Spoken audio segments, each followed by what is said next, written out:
Boa tarde, nós estamos aqui abrindo a primeira conversa da primeira temporada da série sobre complexidade, e justamente por ser essa primeira, eu vou fazer uma pequena apresentação sobre a ideia da série e depois entrar nessa conversa de hoje. E aí apresentarei e agradecerei aos que participarão comigo aqui hoje. Eu gostaria de dizer para todos que, assim, eu estou tão contente de começar essa série. Eu já fiz várias outras, ou ciclos, ou séries, etc., de outros assuntos, como qualquer pessoa pode encontrar no acervo aí do IEA, né, os vídeos. Mas essa é especial porque faz muito tempo que eu estou querendo realizá-la e várias vezes eu desisti. E desisti por uma razão estranha, é que eu não encontrava um número suficiente de colegas que pudessem participar. E isso mudou totalmente nos últimos tempos.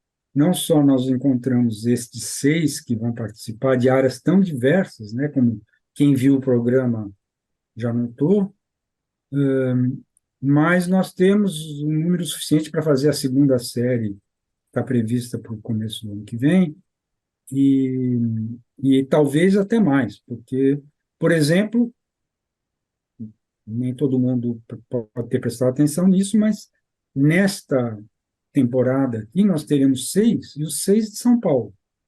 Não da USP, os seis, mas das universidades do estado de São Paulo.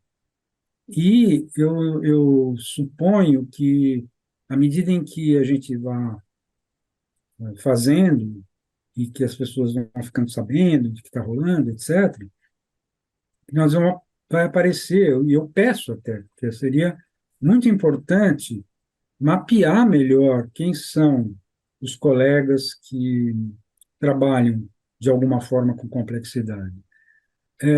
Alguém poderia pensar, isso é tão fácil, você vai lá no Lattes e sabendo fazer a busca, você vai descobrir. Não é assim simples. Uma das razões é que muita gente que trabalha sobre complexidade não necessariamente coloca isso como seu assunto principal ou dos assuntos das linhas de pesquisa principais. E, por outro lado, muita gente usa a palavra complexidade para coisas que não. Então, eu fiz essa pesquisa, evidentemente, no Lattes e foi bem frutífera. Então, acabou funcionando mais assim: conversa com um, aí um lembra de um segundo, o segundo lembra do terceiro, e assim por diante, e aí, de repente, nós tínhamos um número maior. Só na USP existe mais gente que pesquisa sobre complexidade do que eu poderia imaginar alguns meses atrás.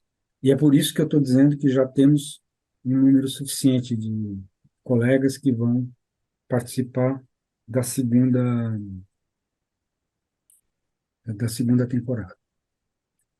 Bueno, isso era para falar da apresentação geral. Eu não estou enumerando quais serão, etc., porque isso tudo está divulgado, muito bem divulgado pelo IEA, foi, inclusive, essa série, e me espantaria que alguém dissesse que não foi informado, porque realmente não só o site do IEA tem isso há muito tempo já, está lá estampado, a programação toda, como de 2 semanas atrás para cá, a área de comunicação do IEA fez um esforço especial para divulgar a série.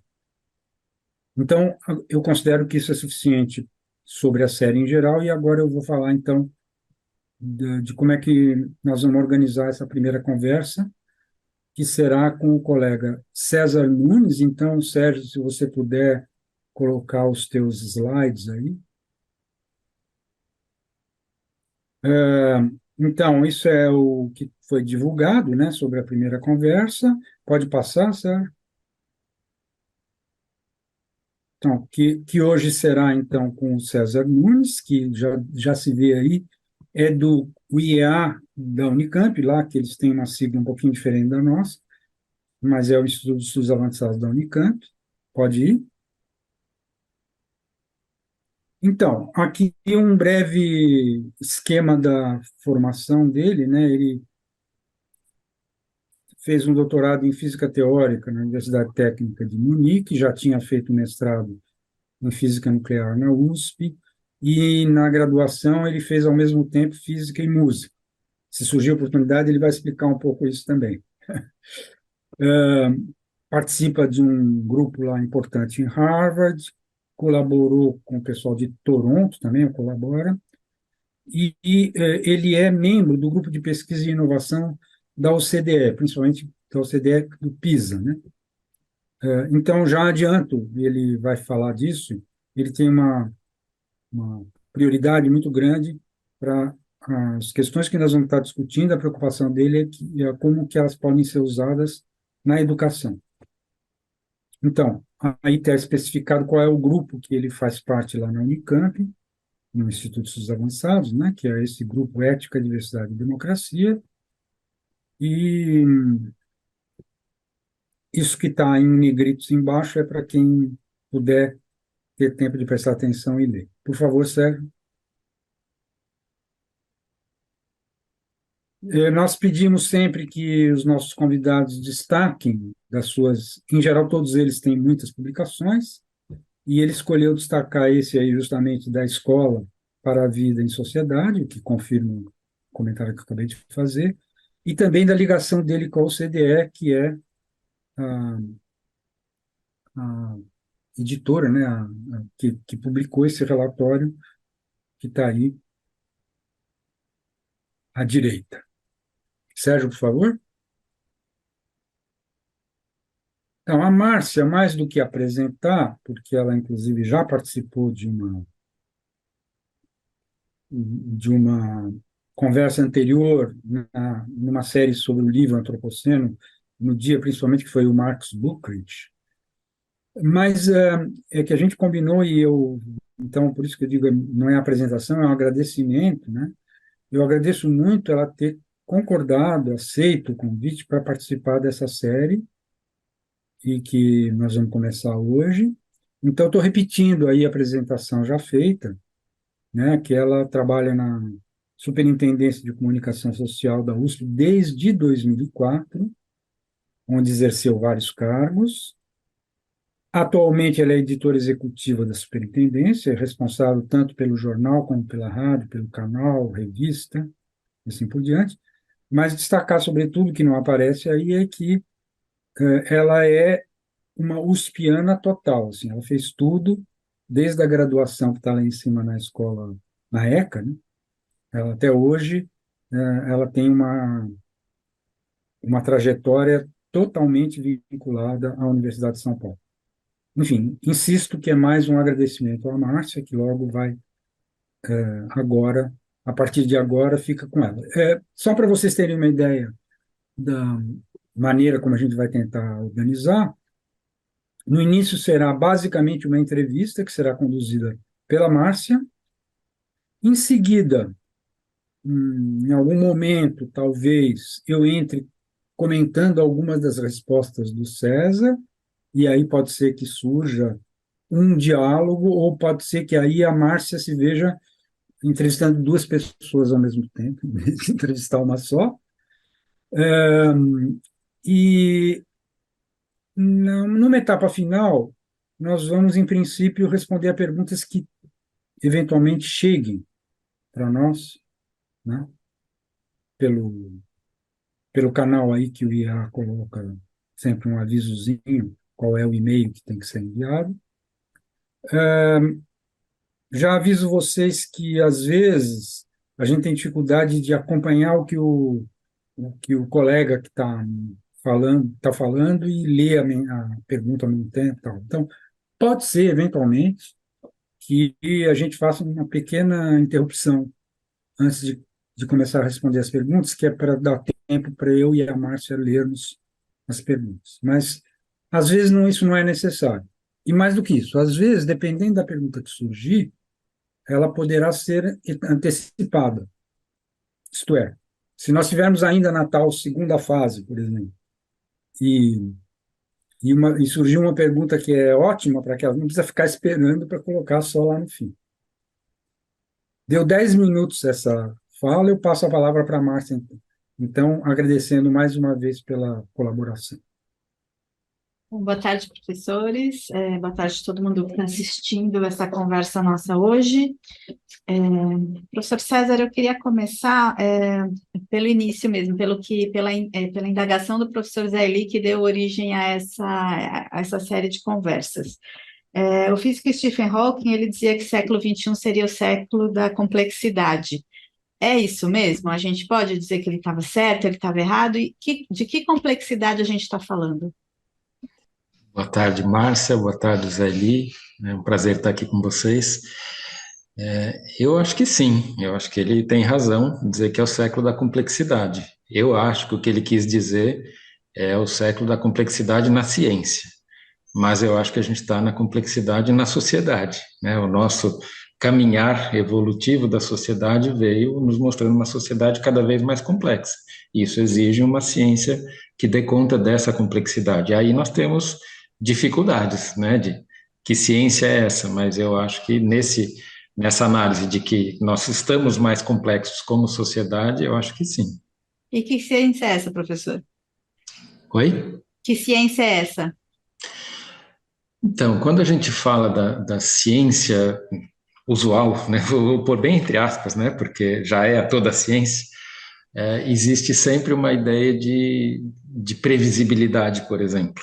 Né? Quer dizer, a ciência me ajuda a olhar para o mundo, entender o mundo e participar dele, participar de uma maneira ativa, saber o que vai acontecer ou como é que eu posso transformar. E eu acho que a complexidade é justamente esse caminho mais paralelo, que é reconhecer que tem muita coisa que é imprevisível, tem muita incerteza.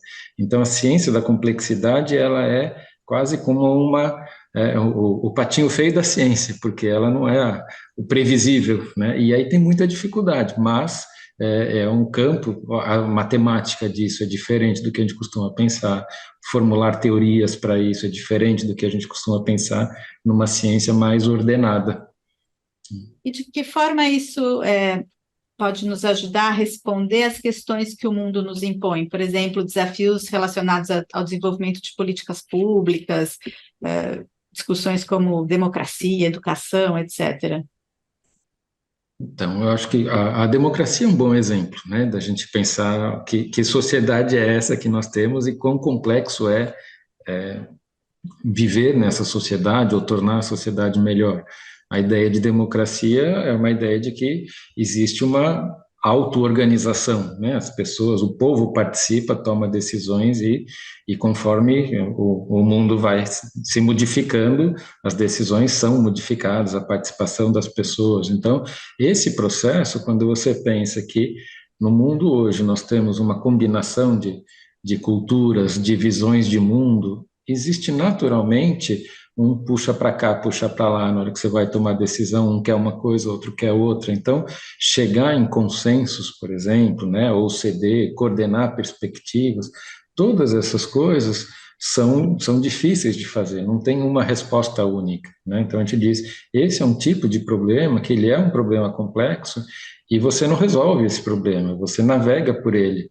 Neste momento, uma boa solução, né, de combinar os vários interesses de várias culturas é deste jeito, mas isso daqui a pouco muda, porque os grupos vão se reagregando, né? E então essa ideia de como é que eu faço uma ciência, né, que me permite entender um pouco mais, navegar por isso, ela naturalmente não é uma ciência baseada em regras, por exemplo, né? Eu preciso de algumas regras, mas a regra sozinha não dá conta dessa dinâmica toda, né? Então acho que quando a gente traz ciências da complexidade para esse vamos dizer, esse âmbito, né, social, é, ela se mostra muito necessária, né? Eu vou entender e vou conseguir navegar por essas situações que são um pouco mais abertas, difusas, conflituosas, se eu tiver algumas maneiras, né, de olhar para isso, de entender isso, de conversar sobre isso. E a complexidade nos traz uma linguagem e algumas metodologias que permitem navegar por isso. Né? Professor, eu imagino que os estudos da complexidade, eles acabam interconectando diversas disciplinas, diversas áreas de pesquisa, diversos paradigmas de áreas diferentes, da física, da sociologia, etc. De que maneira todo esse arcabouço conversa para buscar esse tipo de solução? É interessante pensar um pouco na história, né, da complexidade. Nos anos 80, por exemplo, surgiram muitos centros de estudo de complexidade. Talvez o mais famoso é o Instituto Santa Fé, e o que fizeram lá, né? Foi um momento que a gente reconhecia, né, a necessidade de novos métodos, a complexidade que a sociedade já tinha, né, e mesmo nas diversas áreas, se reconheceu talvez o limite do que a gente estava fazendo e uma necessidade de algo diferente, né? Quando a gente fala de sistemas não lineares, tal, aí tem a emergência das coisas. Então, nessa época, o que aconteceu? No Instituto Santa Fé, por exemplo, eles juntaram pesquisadores muito experientes, renomados, de diversas áreas, e falaram, bom, vamos ficar junto, vamos começar a conversar sobre o que cada um está vendo nessa perspectiva de sistemas adaptativos complexos, né, que a gente diz.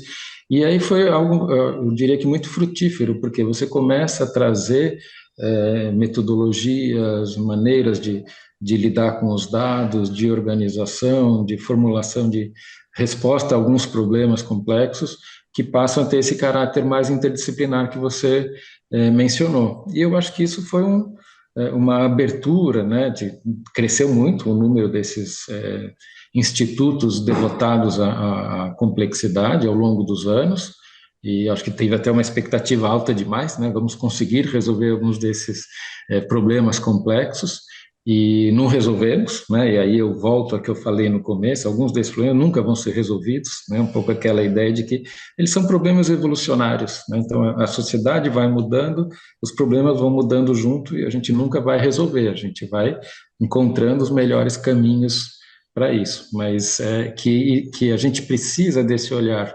interdisciplinar, trazer, né, porque esses problemas, eles não seguem a divisão que nós fazemos das ciências, né? Quando a gente tem as áreas, sub-áreas, em geral a gente se devota, né? Se dedica a uma área, mas os problemas reais, eles misturam várias áreas. Então, se você chama um especialista de uma área para tentar propor uma solução para um problema, pegar pandemia, por exemplo, você chama alguém da área da economia, o tipo de solução que ele vai propor é totalmente diferente se você chamar alguém da área da saúde pública, por exemplo, né? Agora, eu preciso dos dois. Então, essa necessidade de que para vários problemas a gente precisa combinar e essa conversa, ela precisa ter interfaces, não é eu defendendo o meu, o outro defendendo o dele. É uma conversa interdisciplinar. E eu acho que nisso que as ciências da complexidade nos ajudaram bastante. Ela funciona também como um jeito de pensar, né? Uma linguagem para lidar com esses problemas. Mas é um belo desafio, não, professor? Porque pesquisadores que se dedicam à complexidade, em geral, eles saíram de uma área específica, por exemplo, no seu caso, a física e a música, né, a graduação em música. E aí, qual o desafio metodológico, ético, moral associado a esse tipo de abordagem? Como unir esses vários saberes? Eu acho que talvez a melhor maneira para pensar quando você traz, né, esses desafios, é pensar a partir dos próprios problemas que a gente está lidando, né?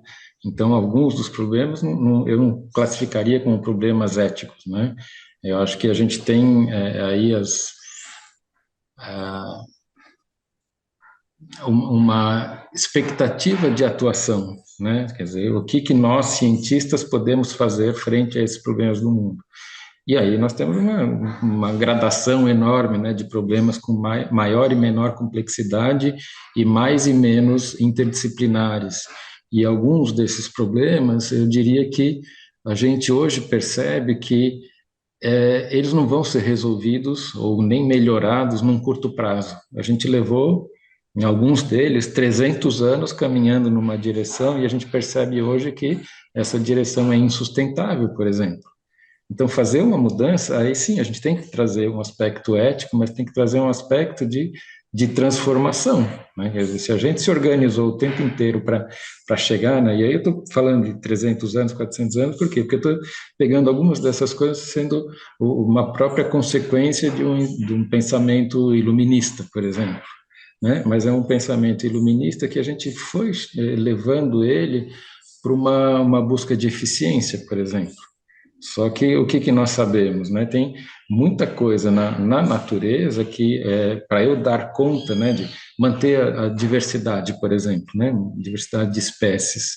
Se eu estiver pensando a partir do ponto de vista de uma única espécie, essa espécie vai ser mais eficiente se ela aumentar, proliferar, tal, mas como, né, um sistema global, o que, que eu preciso? Que essa espécie não cresça tanto, que ela não seja tão eficiente do ponto de vista dela, porque senão eu corrompo todo o sistema. Então, o que, que a gente percebe hoje? Os nossos problemas globais, né, crise climática, aumento de desigualdade, tá? Tudo isso é consequência de um jeito que a gente veio pensando ao longo de muitos anos, mas principalmente ao longo dos últimos 50 anos, né? Eu acho que aí a gente teve um caminhar numa direção errada e tem que ter esse olhar complexo, porque A resposta para esses problemas estariam, então, nas ciências da complexidade. eu diria que também na ciência da complexidade, né? A ciência da complexidade, eu acho que ela sempre tem que entrar em cima do conhecimento que a gente já tem. Então, eu diria que o conhecimento gerado já nas diferentes áreas, ele é importante, mas quando você traz um pensamento complexo, é como se você questionasse, né? A gente costuma falar muitas vezes a torre de marfim, né? De cada uma das suas áreas, né? Você fala, tudo bem, aqui tem uma consistência interna nessa torre, nesses pesquisadores, nesse tipo de solução, e tem a outra torre aqui, só que o mundo mistura as duas torres. Então, a ciência da complexidade, no fundo, ela faz um questionamento dessa área e propõe uma ligação com a outra área. Ela é a parte, eu diria que difusa, né, e trabalha nos limites. Então, esses nossos problemas atuais, eles têm essa característica. A gente precisa sair da caixinha do que não está funcionando. Quando o senhor fala dessa questão das torres, né, dos arcabouços metodológicos, científicos de cada uma das áreas, e que a complexidade perpassa tudo isso, então é correto a gente falar em ciência da complexidade? Ela é uma ciência nesse sentido?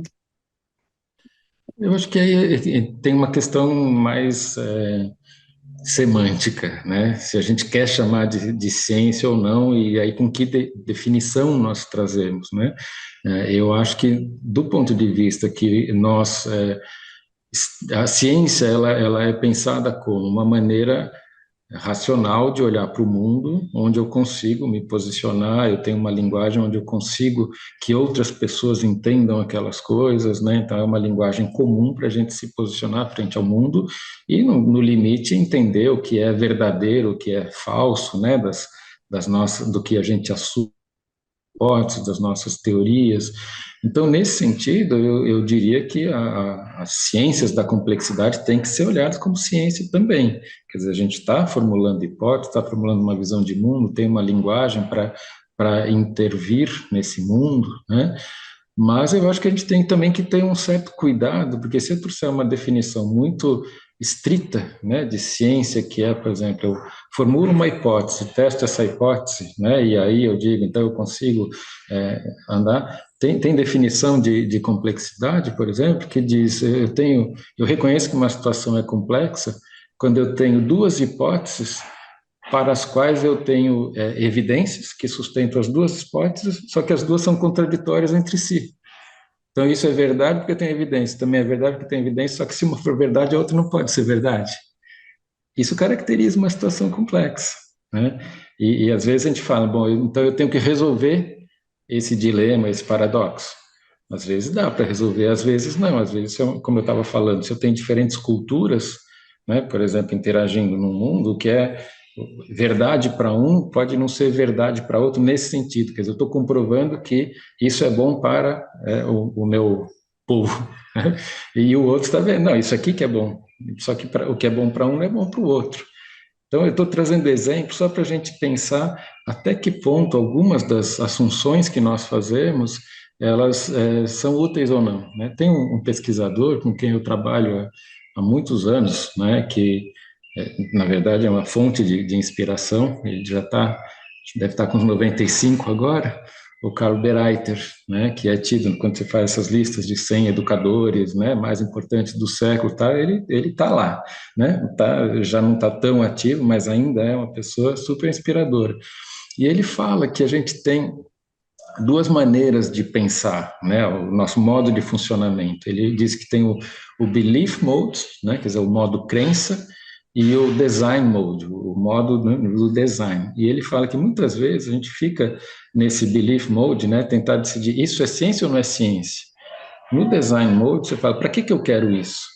Então, se eu quero, né, lidar com os problemas reais, né, complexos, tal, tanto faz eu dizer que é ciência ou não, desse ponto de vista, tá? A gente não pode levar também tão ao extremo. Desse ponto de vista, eu falo, não, mas mesmo que eu não tenha caracterizado como ciência, isso aqui outras pessoas vão fazer. Estudo, posso chamar, não posso, quais são as definições, tá? Esse é o lado, né, de quem faz um estudo formal dessas coisas, mas quem está trabalhando no aspecto prático, ele vai falar, tanto faz se ela é ciência ou não, mas essas são as metodologias, essas são as consequências de trabalhar dessa maneira, de ter um pensamento racional, né? Então, só para mostrar que até isso é complexo. Sim. Professor, vamos passar um pouco para o seu trabalho com a área de educação. De que maneira a ciência complexa, da complexidade, o pensamento complexo pode ajudar a entender as questões educacionais e a desenvolver políticas públicas na área de educação, por exemplo? Quando a gente pensa na educação, temos a intenção de formar os jovens, né, como futuros cidadãos. Então, nessa perspectiva de formar para esse mundo, formar para um mundo complexo, eu tenho que reconhecer o que é a complexidade, né? Eu não vou querer que o mundo se torne mais simples, né? Isso seria um retrocesso. Eu quero que a gente reconheça essa complexidade, valorize. Então, o fato da gente ter um mundo plural, por exemplo, né? Da gente estar vivendo em grandes cidades onde tem uma mistura de culturas. Nós não estamos voltando para trás e falar, esse grupo que pensa assim, por exemplo, esta religião fica isolada naquele canto, esse outro que é de outra religião fica isolado nesse. Não, a gente está dizendo, nós vamos continuar vivendo todos juntos. Então, a ideia de não reduzir a complexidade do mundo traz para dentro da educação uma ideia de formar para a complexidade, né? E a gente muitas vezes acha que isso nossa, é de outro mundo. Um dos exemplos mais usados para mostrar o que é um problema complexo a gente trazer a ideia de como é que é a formação, a criação de um filho, dentro da própria família, né? Então, quando você tem criança, eu tenho 4 filhos, né? Então, passei bastante situações desse tipo. Bastante experiência no assunto. Bastante experiência. E o que acontece? Quando você lida com uma situação, por exemplo, com um filho, né? E você vai percebendo, não, se eu falar desse jeito com ele, tiver tato, né? Isso funciona. Você vai achando uma maneira de se relacionar bem com o seu filho.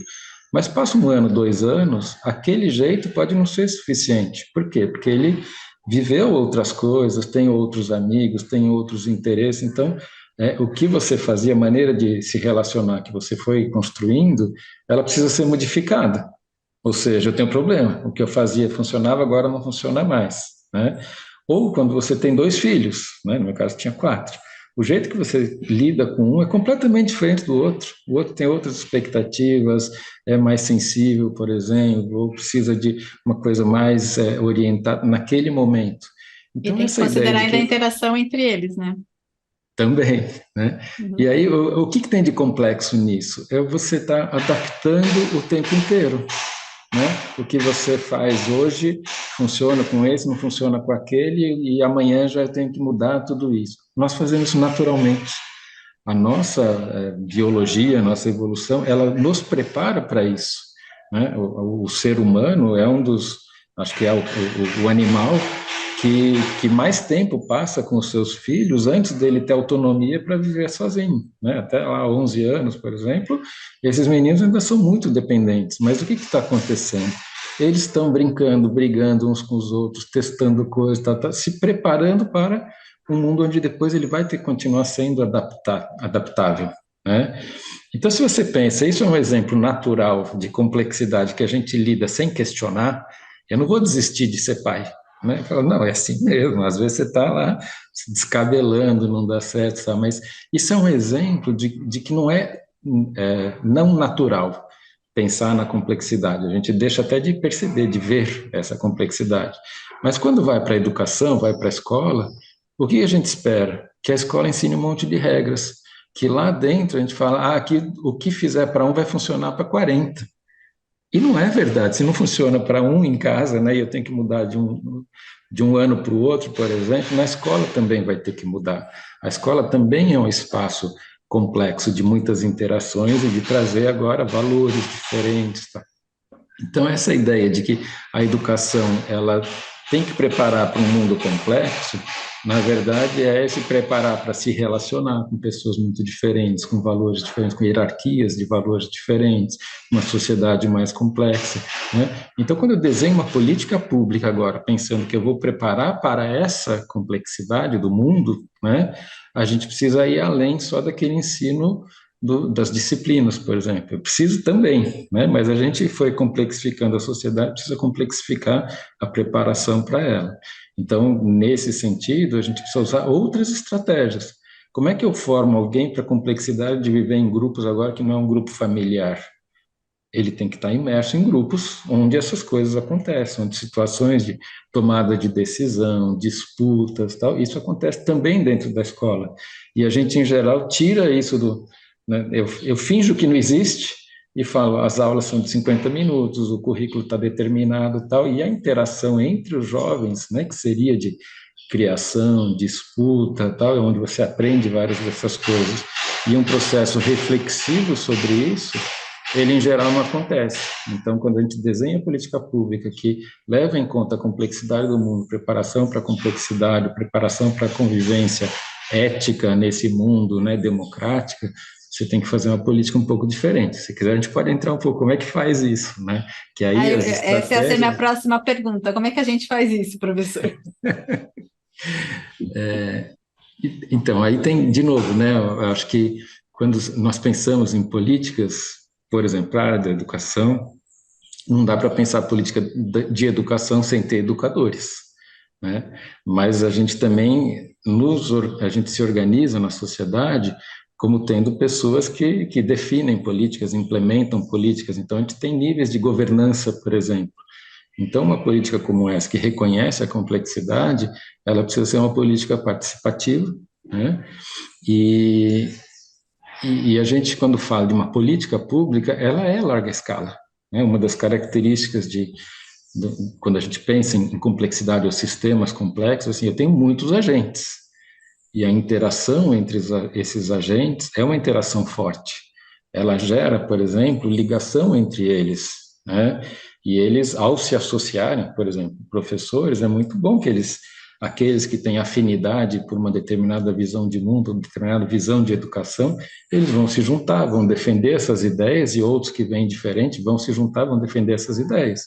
E eu tenho que reconhecer que isso faz parte desse processo, né? Mas a gente tem que conseguir se entender. Aí. Então, uma política que é desenhada para esse tipo de situação, de reconhecer, preparar para a complexidade, ela prepara para essa interação forte, complexa, no nível dos alunos, entre eles, alunos com professores, professores com diretores, uma escola com outra, a escola com a sociedade, com a governança, né, Secretaria de Educação, diretoria regional, então é como se eu estivesse embebendo todos esses atores num sistema que eu reconheço que ele vai interagir, vai formar grupos de interesse, vai haver uma disputa, vai haver conflitos naturais entre eles, mas a maneira de lidar com isso, de resolver isso, é que é formativo, né? Então faz parte da minha política passar por esse processo onde essas interações, né? E o que acontece, né? Aí outro aspecto da complexidade, dos sistemas complexos, é que tem uma emergência de coisas, de características coletivas, né? Então esse grupo, de repente, ele pode ter gerado um movimento que ele transformou o currículo, por exemplo, né? Então, se eu trouxer de fora uma implementação de um currículo que veio de fora, pode ser que, na hora que eu ponho dentro do sistema, acontece uma reação, né, negativa, brutal, que ninguém quer fazer e eu não consigo implementar. Agora, pode ser que eu ponha de uma maneira que eu fale, olha, isso aqui é um, né, eu pinguei um catalisador lá, e aí essas, né, conexões entre os grupos, eles adaptam, modificam, tá? E gera um currículo que faz sentido, ou que é aceito, ou que é diferente aqui, com relação ao que acontece no outro lugar, né? Então, são alguns exemplos. Tem técnica para fazer isso, né? Como é que eu gero essas agregações? Como é que eu ponho limites para a coisa não escorregar logo de cara? Porque eu preciso que experimente antes de ter a resistência, né? Como é que ganha com a escala? Então, tem aí várias estratégias. E o interessante é que, hoje em dia, tem vários, eu diria que, setores importantes para o desenho de uma política pública que reconhecem essa necessidade de uma abordagem que leva em conta a complexidade. Então, por exemplo, na Kennedy School, né, a Escola de Administração Pública lá de Harvard, eles têm um grupo que trabalha justamente com implementação de políticas públicas complexas. Eles falam, se você tiver uma política pública que você quer implementar que não tem nada de complexidade, segue o modelo tradicional, desenha, planeja, executa, vê se a execução está sendo conforme o planejamento, a tua avaliação é sobre isso, tá? Isso aqui funciona como uma política pública que não tem complexidade. Por exemplo, eu preciso fazer uma vacinação massiva da população. Eu não quero flexibilidade, eu sei o que eu quero fazer, sei o público que eu quero atingir, larga escala, tal, mas isso é bem definido. Na hora que você faz uma implementação de uma política pública, como essa que eu estava dizendo, que é uma formação para uma cidadania num mundo complexo, eu não posso seguir esse roteiro pré-determinado. E que esse grupo faz, por exemplo, é como é que eu desenho e implemento essa política, reconhecendo que na hora que eu começo a implementar, vai surgir um monte de coisa que o meu plano original já vai ter que ser mudado logo de cara. Quando eu apresentei para as pessoas, eles já falaram, quero, concordo, não concordo, quero outra coisa, né? E isso é o Que tem a natural. ver com a questão da emergência, né, nesse sistema complexo. Tem a ver com a emergência e tem algo que é importante, por isso que eu falei que tem vários atores importantes trabalhando nessas coisas. Por exemplo, a maneira como eu avalio isso faz muita diferença. Então, tem um outro autor, né, que é o Michael Patton, por exemplo. Ele tem defendido muito a gente fazer avaliações que são avaliações desenvolvimentais. O que significa isso? A avaliação em si, ela retroalimenta o processo, porque uma das coisas, né, da complexidade, de novo, é o efeito do feedback, né? A hora que eu fiz alguma coisa, as pessoas são mexidas por aquilo, mas elas interagem umas com as outras e elas modificam o próprio sistema. Então, tem um efeito recursivo. Eu comecei a mexer e o sistema mudou, já não é mais o que eu queria no próximo passo. Como é que eu acompanho isso, né? Ou como é que eu contribuo também com esses feedbacks na direção, né, que se queria inicialmente? Então, essa avaliação desenvolvimental é uma estratégia possível de fazer esse tipo de avaliação, né? Porque quando você fala lá, olha, eu tenho meu plano, eu já defini todos os indicadores e é só isso que eu vou medir, quando você começa a atuar, aquilo não foi suficiente para medir se o sistema está se transformando ou não na direção que você queria. Porque, em geral, essas transformações também são muito demoradas, né? Pode ter o tipping point, né, o ponto de virada lá, do efeito coletivo, emergiu alguma coisa, mas isso também não é previsível, né? Pode levar muito tempo para isso, pode acontecer muito rápido. Professor Zé, alguma questão? Eu tinha notado até enquanto vocês falaram, teve um momento que teve umas marteladas, aí eu não sei em qual dos dois É aqui estava. do meu lado, tem uma construção aqui que eles Então, e resolveram. como eu tenho problema parecido aqui, eu evito de deixar aberto o meu Tá, quando vocês microfone. estiverem Então, falando, eu vou fechar aqui, tá? enquanto ouvia esse interessante diálogo aí, que resultou das perguntas da Márcia, eu, evidentemente, também foram me surgindo perguntas, e eu tenho três aqui que eu selecionei, e eu vou começar. A primeira é bem tranquila, depois elas vão complicando, vamos dizer assim. Eu queria, César, que você contasse, você tentasse lembrar como que você começou a se preocupar em investir nesse tema da complexidade? Foi lá quando você estava fazendo física nuclear na USP? Foi um pouco depois, quando você estava fazendo pós? Tenta situar um pouco na sua trajetória intelectual, de pesquisador, quando é que esse sino tocou? É interessante pensar. Eu diria que o meu doutorado na Alemanha ele foi algo que me marcou muito, né? Porque lá eles a sua defesa de doutorado é do seu título, né? Seu nível de doutor, não é de uma tese em particular. Então a avaliação no dia da defesa você vai defender o seu título. Eles já leram a sua tese, né? Já passou pelos professores titulares, você faz uma entrevista com uma porcentagem deles, então eles já avaliaram o trabalho. Nesse dia, você senta com 3 físicos de áreas diferentes, então tinha, né, eu era físico teórico, meu orientador estava lá, mas tinha um físico experimental e uma pessoa de física aplicada. E eles começam a te perguntar qualquer coisa, né? Então vamos conversar sobre tal assunto e vai, eles fazem um mapa do teu conhecimento até uma hora que você não consegue mais resolver, aí muda de assunto, né? Então é uma sensação estranha, né? Porque o tempo inteiro você chega num limite que você não sei, né? Mas eles são especialistas em outras áreas. Só que nós sabemos disso. Quem está no programa sabe que isso vai acontecer. Então, nos 4 anos que eu fiquei lá, é como se você tivesse antenado em tudo, né? Vem lá, no meu corredor tinha um prêmio Nobel, e ele tem outros contatos, então vinha lá gente do mais alto gabarito, só que o tempo inteiro, na hora do café, a conversa é sobre quem está vindo, o que está pesquisando, então você vai ligando muitas coisas. Eu acho que isso foi uma das primeiras mudanças da minha cabeça com relação ao que eu tinha visto na USP, né? O meu mestrado foi aqueles mestrados convencionais, você escolhe um assunto, vira um especialista, né? Vai bem fundo naquilo, mas é só isso. E depois lá foi uma preocupação disso. Mas, então, isso assim, acho que é um ponto de virada, você começar a olhar todas as interligações e dar sentido, você não consegue saber tudo, mas você começa a fazer ligação de um assunto com o outro. Então, chega uma hora que começa a iluminar. Ah, isso é aquilo, isso aqui que está usando nessa área é parecido com o que tem na outra área também.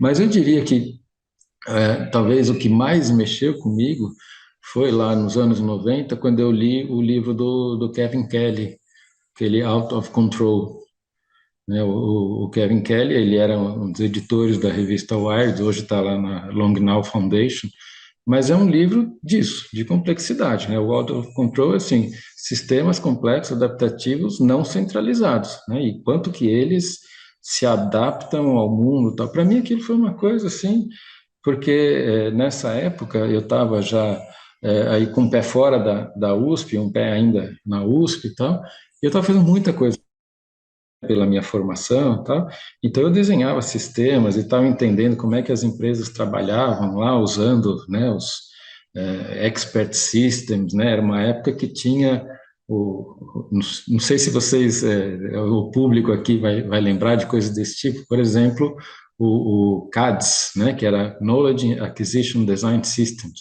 que era você pessoas faziam e fragmentar aquilo e falar, bom, essas pessoas, né, fazem a mesma função dentro de uma área de atuação, mas esse cara tem uma produtividade muito maior do que o outro. Então, como é que a gente entende isso? Que a mesma coisa eu consigo descrever em partes, aí eles foram dividindo em pequenas coisas, falar, bom, onde está a diferença para tanta produtividade? Tá? Então, isso é uma época de expert systems e tal.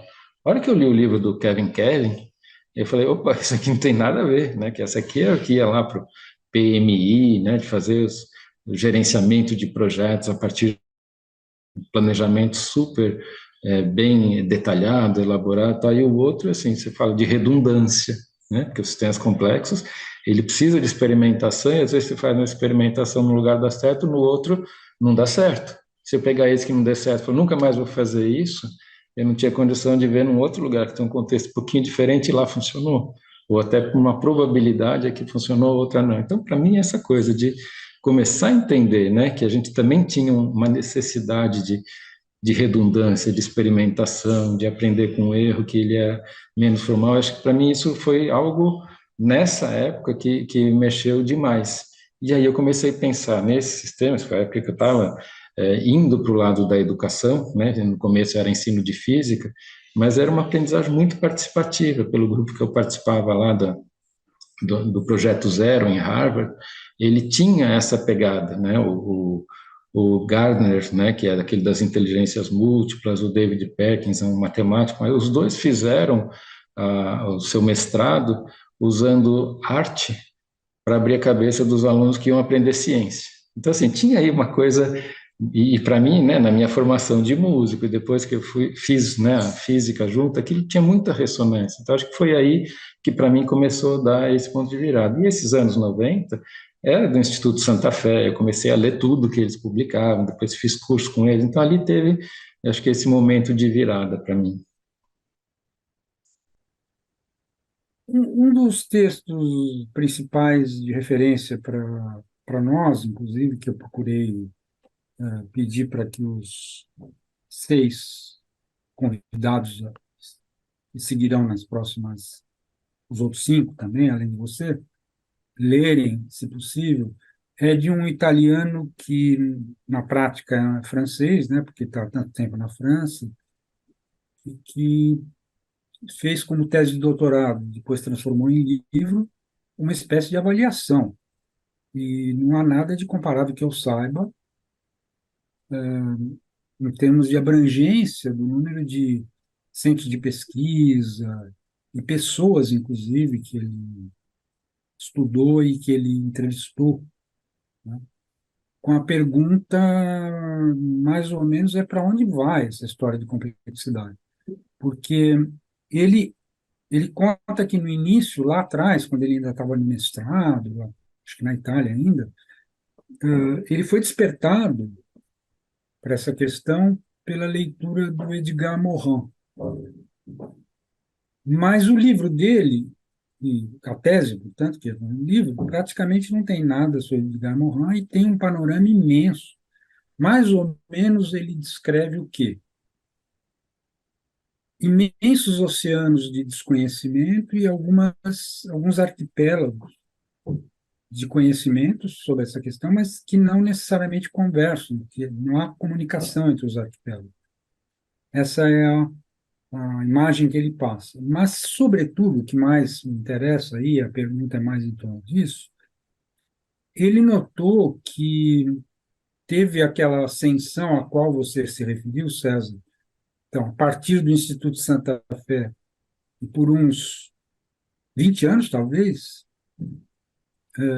houve um, um grande impulso nas pesquisas sobre complexidade, e isso se refletia, inclusive, na criação de centros que imitavam um pouco em quase todos os continentes, né? Mas que por volta de 2000, começo do 2011, 12, 13, eu não situo muito bem o momento, houve uma espécie de, eh, sim, dúvida, muita dúvida sobre se isso ia levar a alguma coisa ou não. E o ponto mais crucial, vamos dizer, que ele cita é quando a União Europeia resolveu interromper completamente o financiamento para esse tipo de assunto. E aí ele notou também que muitos pesquisadores que antes desse momento colocavam a complexidade muito alta lá no topo dos seus currículos, etc., começaram a preferir colocar as suas especialidades na frente, conservando eventualmente o termo complexidade, mas bem lá embaixo. Ou seja, a descrição que ele faz, nesse artigo que eu procurei circular, que é em inglês, mas principalmente no livro e na tese, que infelizmente até agora não vi traduzido, o que ele dá a entender é que assim houve uma grande excitação com a questão da complexidade a partir dos anos 80, que meio que morre nos anos 2010 e pouco, e que depois fica uma situação assim bastante eu diria, de certa forma, de uma certa perplexidade. Como, como é que continua ou não? Ah, enfim, eu queria que você comentasse. Isso não é propriamente uma pergunta, é simplesmente um ponto fundamental para nós, não só hoje, como será Uhum, para as demais conversas. uhum. Não, eu lembro, né, quando eu li o artigo que você circulou, é, algumas impressões que eu fico, né, tem muita coisa interessante lá, porque ele fez uma pesquisa muito extensa, né, mas acho que algumas das chaves de leitura, né, que eu tenho a partir da minha experiência de, né, estar nesse meio dos cientistas complexos, né, há bastante tempo, é, é que eu acho que tem a maneira como nós nos organizamos, o meio científico, né, ele tem lá as suas áreas, né, as suas tribos, né, e isso é muito bem delimitado. Então, quando você cria uma área diferente, que é o que aconteceu, né, né, as pessoas falam, não, agora eu sou um cientista da complexidade, por exemplo, dentro das faculdades você tinha uma outra estrutura, você começa a disputar um campo novo, né, eu acho que aí tem algo que é interessante pensar, como é que é a evolução de um campo novo, quando você tem uma expectativa muito alta. Porque o que aconteceu foi isso também, né? Essa fala do Hawkins, por exemplo, joga lá em cima a expectativa, né? Vai ser o século da complexidade. E eu acho que parte, e isso foi feito, né, quando se criou o Instituto Santa Fé, por exemplo, a ideia é, vamos chamar o prêmio Nobel disso, daquilo, junto eles vão resolver problemas do mundo, né?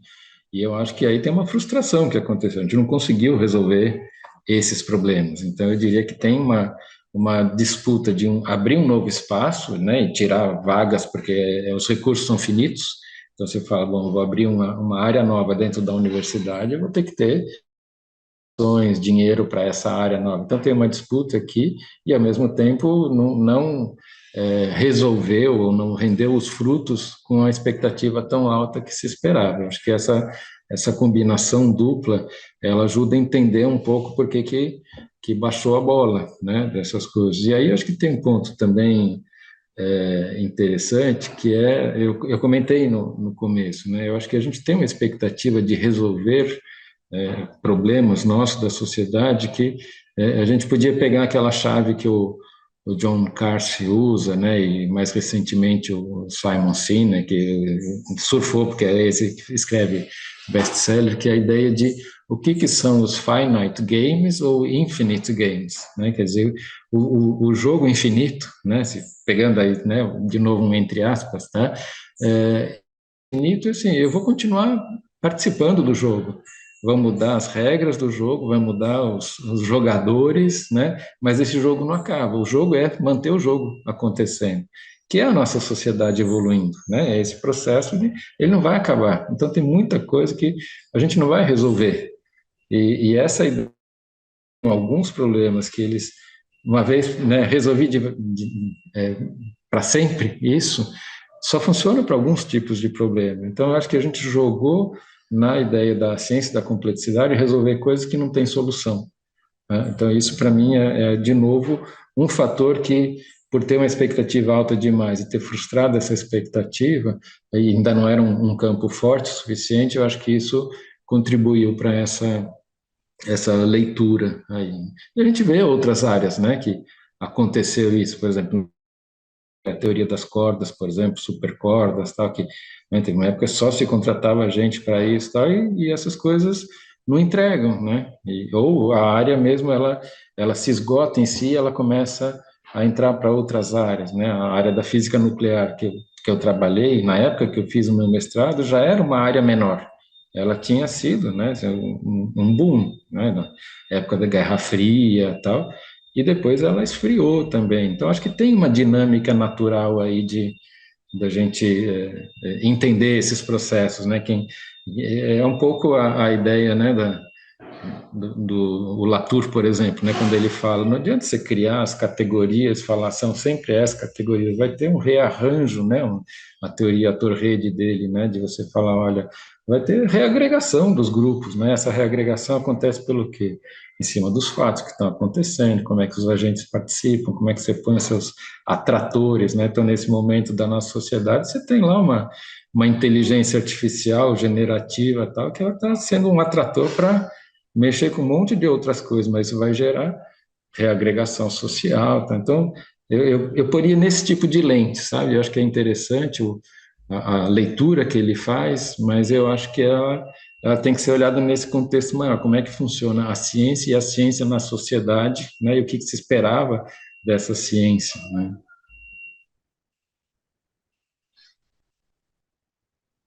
Certo. E ele, na verdade, chega a uma proposta que é meio. Sim, ele propõe que seja considerado uma plataforma. Assim. Essa palavra plataforma, ultimamente, até foi tão usada de diferentes maneiras que virou uma coisa. Mas, enfim, o livro é muito interessante na parte de análise, vamos dizer, de uma descrição analítica de como é que as coisas evoluíram nas pesquisas sobre complexidade, né? Mas ele, na verdade,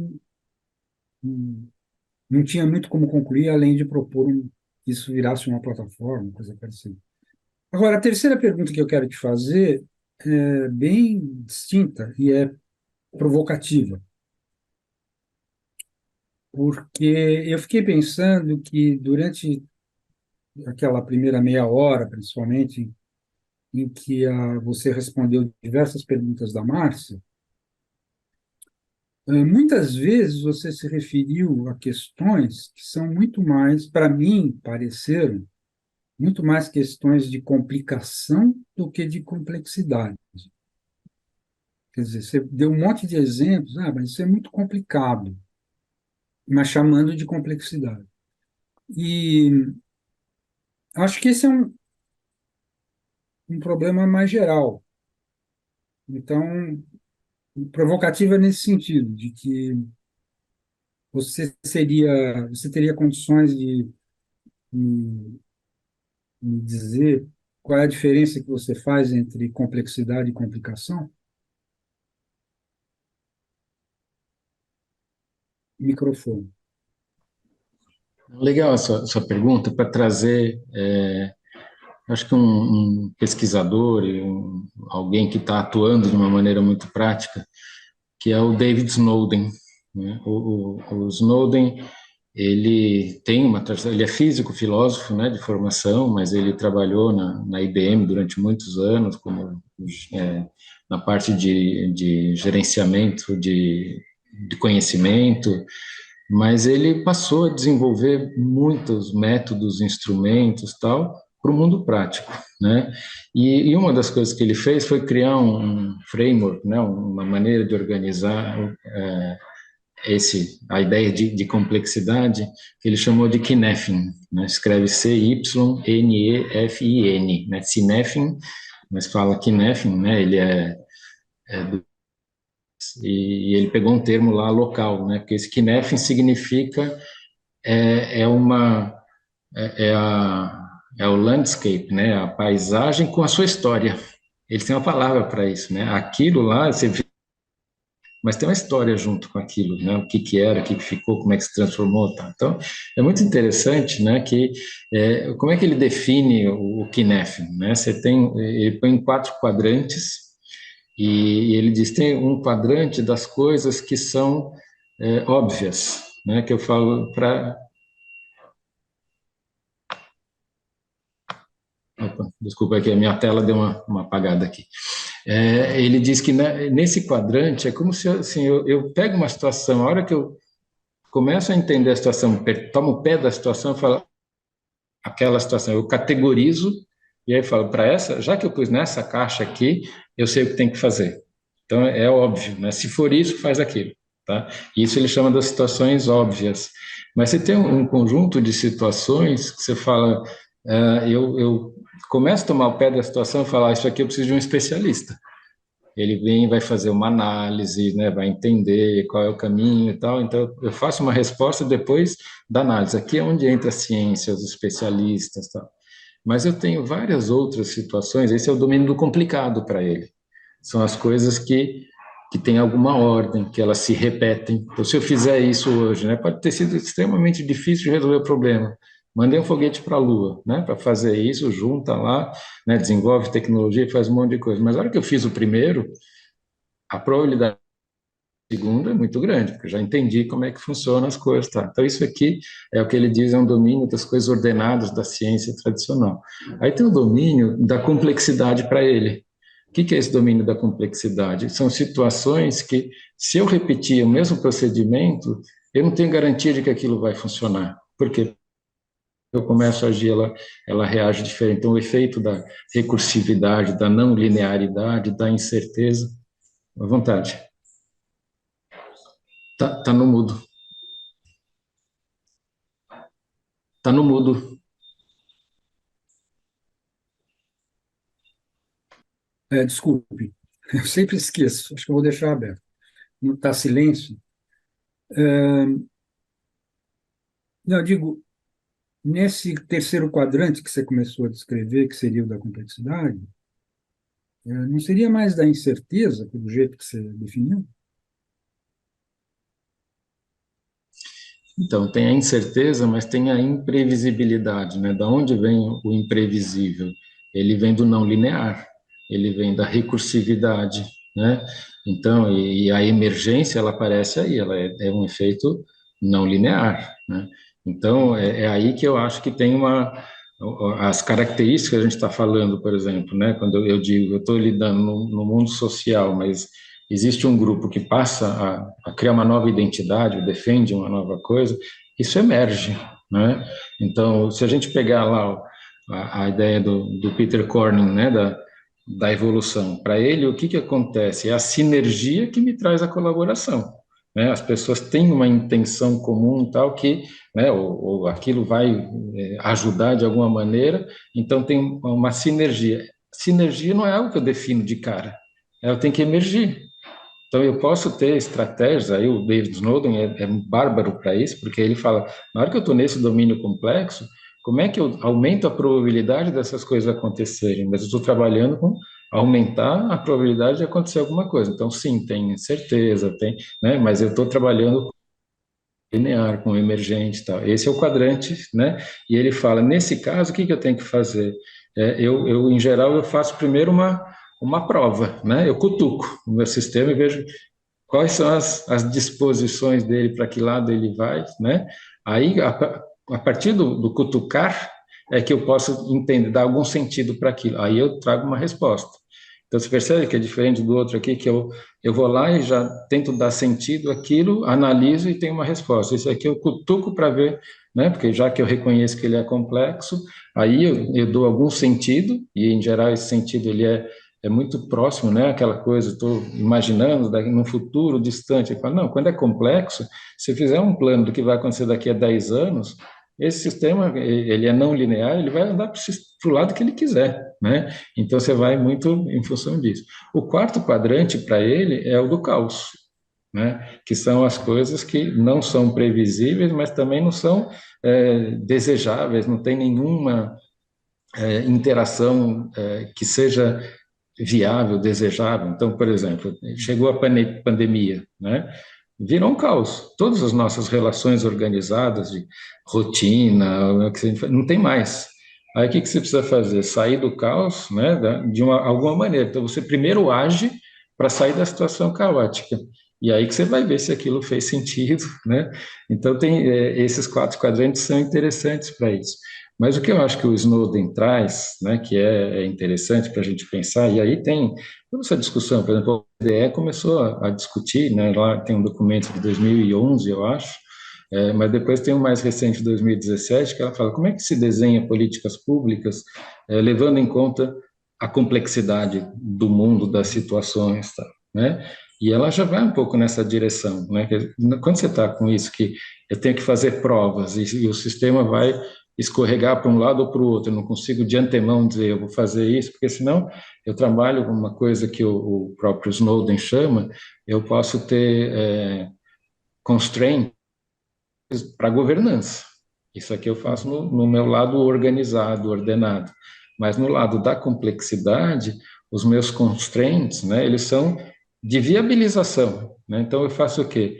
Eu limito o número de pessoas que estão dentro de um grupo, ou aumento o número de pessoas, ponho uma fronteira mais porosa, menos porosa. Por quê? Porque isso vai viabilizar que emerja alguma coisa. Né? É o trabalho, por exemplo, que a Alicia Ruarreiro, ela lançou um livro recente, agora, que ela fala, olha, essa contenção, né? E lá dentro pondo os construtores, né? Aí tem uma coisa interessante também que vem da física, a ideia de teoria dos construtores, tal. Quer dizer, eu ponho coisas lá dentro que elas funcionam como possíveis elementos para que você gere essas agregações. Então, desse lado aqui, quando eu estou pensando em política pública que vão surgir essas agregações, as emergências, novas propriedades, né? Eu acho que aí tem um jeito diferente de lidar, que as ferramentas, né? Aí entraria na plataforma do Livini, por exemplo. O que é a plataforma? É uma plataforma que ela cria esse substrato para que essas coisas aconteçam. Então, por exemplo, aumentar a interação entre as pessoas, né? Tem um trabalho recente do Damon Centola, que ele estuda como é que é o efeito contágio quando eu quero gerar comportamentos complexos, ou alterar comportamentos complexos, né? Porque uma coisa é você gerar um efeito contágio de algo que é viral. Você teve contato, está doente, né? Ou teve contato com uma fake news que te gera medo, você ficou com medo. É uma coisa muito rápida. O viral desse, o contagioso, é de um tipo. Mas quando você fala, eu quero gerar algo que já tem um certo nível de granularidade, uma agregação diferente, o tipo de contato que você precisa ter é conhecer, por exemplo, o que uma pessoa que você admira, respeita, o que ela está fazendo, o que a outra está fazendo, aí você fala, pode ser que vale a pena eu mudar o meu comportamento também. Né? Então, o tipo de estrutura que você cria para que esses efeitos contágio, nesse caso, de gerar transformações mais complexas aconteça, ele é diferente, ele está nesse domínio aí que eu diria que é do complexo. Eu preciso dos construtores, dos andames, né, de catalisadores, né? Então, essa linguagem eu posso importar da ciência, mas ela tem um papel aí de gerar a emergência que é diferente do que estaria no domínio do ordenado. Lembrando, né, eu estou pegando o Snowden só porque ele classifica, mas qualquer sistema real ele vai ter as duas coisas misturadas.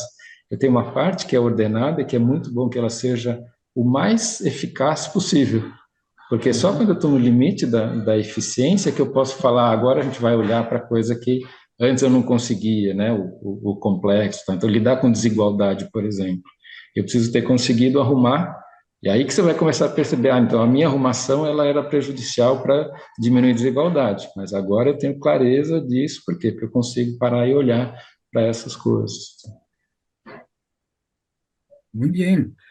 Olha, eu acho que a Márcia agora deve ter uma bateria de perguntas. Professor, eu queria que você falasse um pouquinho mais dessa interseção entre sistemas, porque me parece que, voltando um pouco para a história do Hawkins, que foi a primeira pergunta que eu fiz, talvez quando ele fala que o século XXI é o século da complexidade, é porque as questões com as quais nos deparamos hoje, elas vão além desse quadrante mais organizado, né? Só ele não dá resposta. Então, eu queria que você falasse um pouquinho mais sobre isso. Deixa eu, deixa eu só fazer uma pequena visão que já outras vezes eu pensei em fazer, então vou aproveitar esse gancho. O que o Hawking disse é mais ou menos isso, do século XXI, será? Não foi isso? A pergunta era qual será a ciência do século XXI. E ele disse, a ciência do século XXI será a ciência da complexidade. Tá? Porque senão, dizer assim, o século XXI será o século da complexidade, não é muito fiel ao que foi esse diálogo. Então, eu vou aproveitar e vou colocar outra pergunta no meio. Faz diferença eu tratar se é ciência da complexidade, plataforma ou pensamento complexo, como usava o Edgar Morin, faz diferença? Você está perguntando para o César, né? Isso.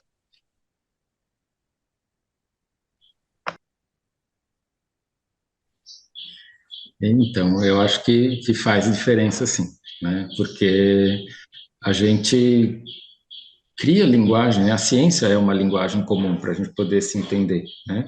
Mas depende do tipo de ciência que você está fazendo, você vai para uma linguagem que é matemática.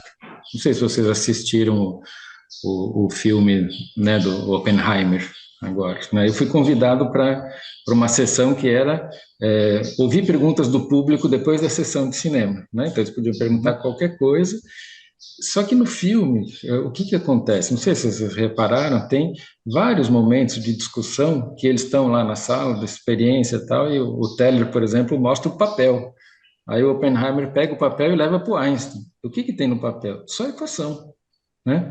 Ninguém precisa falar nada. Você está olhando para aquilo e entendeu, deu um sentido, tal. Então o Zé Eli vai entrevistar aqui o Oswaldo, por exemplo, né? Acho que lá na última. Então, e tem uma coisa de interpretação disso, né? Que ao mesmo tempo que a gente fala, é ciência, ela é exata, tem um monte de coisa que é outra linguagem, é outro jeito de pensar. Quando a gente tenta traduzir, né, para a linguagem que faz sentido no nosso dia a dia, tem um monte de coisa que você fala, uma tradução, ela perde, porque a gente tem, né, a nossa capacidade como ser humano de olhar para o mundo, dar sentido para o mundo, em termos evolutivos, ela era uma. A hora que a gente começou a desenvolver instrumentos, a gente ampliou isso. A hora que a gente começou a desenvolver outras linguagens, por exemplo, essa matemática que eu estava falando, você fala, olha, o instrumento que está medindo está noutra escala, não é o que eu vejo, né? E aí o jeito de conversar sobre isso é outra linguagem, não é a linguagem que eu converso, né? Mas essas pessoas, os cientistas que estão, né, falando lá de cromodinâmica quântica, por exemplo, que foi o meu doutorado, a gente conversa muito mais na matemática do que tentando achar termos, né, de relacionar com alguma coisa que fizesse sentido no dia a dia. Então, eu estou trazendo isso porque eu acho que quando a gente fica tentando ir para alguns desses termos, por exemplo, quem está trabalhando com ciência da complexidade, eles estão usando várias dessas linguagens, várias dessa matemática, né, quando a gente fala da não linearidade, da não previsibilidade, tem um monte de coisas que isso fica muito estranho quando eu trago para o mundo. Estou fazendo, né, o papel lá que o Lakoff fala, por exemplo, né, a força das metáforas, né? É muito importante eu conseguir trazer para cá. Mas na hora que eu estou nessa outra dimensão aí né, de quem tá já fala fluente essa outra língua, pensa com essas coisas, eu acho que é diferente. Então, talvez parte dessa dificuldade da gente falar é plataforma ou é ciência, ela pudesse ser também deixada num nível que, sim, na hora que eu tento traduzir, faz diferença, vou chamar de ciência, mas faz diferença também de pensar que a ciência ela tem uma linguagem própria, ela está num nível de sofisticação tal, que ali eu tenho muita coisa que andou, né? Não é que eu tenho que confrontar os avanços dessa ciência onde ela chegou, tá? Agora, com relação ao Morin, que eu acho que é muito importante, a ideia do pensamento complexo, né? O Morin não para no pensamento complexo. Ele fala esse pensamento, ele tem que ir para a ação, né? E é muito interessante que quando ele fala o pensamento complexo é necessário para olhar o mundo, entender o mundo, mas a ação que vem a partir do pensamento complexo é onde ele traz, por exemplo, toda a discussão de ética dele, né? A ética quando você coloca em ação aquilo que você pensou, os seus desejos, mas o jeito que ele olha, né, o que ele descreve a ética, e sempre desse jeito recursivo, né, o Morin tem uma coisa muito interessante que, assim, ele é um interdisciplinar, tanto que o método dele, né, que passa por todas as áreas da ciência, ele já mostra isso, fala, olha, como que está a relação de todas essas coisas? Mas eu acho que a hora que você fala, na hora de aplicar isso, eu não vou ter essa certeza, eu vou ter, né, a, o, o dialógico, né? Quer dizer, as coisas vão andar juntas, mais de uma delas em paralelo, né? Eu vou ter que conseguir coordenar perspectivas. Então, acho que aí tem um espaço também que é muito importante quando a gente pensa em complexidade e ela sendo usada no mundo de hoje, eu diria que essa ação complexa, aí sim ela está revestida de uma postura ética, né, que foi uma das tuas primeiras perguntas, Márcia, e aí eu acho que sim, é importante resgatar essa ideia da complexidade à la Morin. Uhum. E a questão da interseção entre sistemas, professor? Então, eu acho que isso, de novo, é bem interessante e importante, né? Eu falei que eu acho que nós, como sociedade, como tentando entender o mundo, né, o avanço da ciência, a gente vem criando áreas para fazer os nossos estudos e existe uma coerência interna em cada uma dessas áreas, né? Quando você pega a ciência, né, as diversas áreas da ciência, é, é muito importante que exista essa consistência. Mas se nós formos olhar a própria ciência, né, você pega, por exemplo, eu mencionei a área que eu trabalhei no doutorado, chama cromodinâmica quântica, né, que é você entender como é que os quarks e os gluons eles se juntam para formar um próton, para formar um nêutron, para formar um méson, né? E aí eu posso dizer, eu tenho uma teoria mais fundamental possível, que é a cromodinâmica quântica, né, que a gente acredita lá quando faz uma busca de teoria da unificação, tem as teorias quânticas que elas são tidas como fundamentais. Só que o que acontece, né? A gente aí trabalha num nível de falar, bom, esses quarks eles interagem trocando gluons, mas o gluon quando ele está indo de um quark para outro, bem, tá, eu estou usando uma linguagem que é aquilo que eu falei, né? Quando a gente vai traduzindo para o dia a dia, está cheio de aproximação aí. Mas esse gluon ele pode gerar um par de quark e antiquark e virar um gluon de novo e aí interage com outro quark, né? Quando ele está no meio do caminho, ele pode gerar um outro gluon, né? Os gluons, eles interagem entre eles. Então, o que começa a acontecer? Essa é uma teoria de interação que a gente diz a interação forte. E os métodos de cálculo que normalmente a gente usa, eles são cálculos perturbativos, né? Então, nesse caso, a matemática é completamente diferente. Então, quando eu falo, eu tenho a teoria fundamental, mas para eu gerar um nêutron, por exemplo, tem 3 quarks, eu nunca consigo ver um quark sozinho. A gente diz que tem um confinamento. Na realidade, eu não consigo fazer nenhuma experiência que fala, aqui está um quark sozinho. A hora que eu começo a separar, é como se fosse uma força infinita. Porque vai acontecendo isso que eu estava falando, os gluons estão aqui no meio, começa a gerar um monte de outras coisas, é como se fosse um elástico aí que ele vai ficando, conforme eu avanço, né, eu afasto um do outro, ele fica muito mais forte. Esse pedaço dessa física a gente não consegue calcular. Então eu tenho uma teoria fundamental e tem uma parte do que ela prevê e eu não consigo fazer conta com ela, gerar isso. Tá?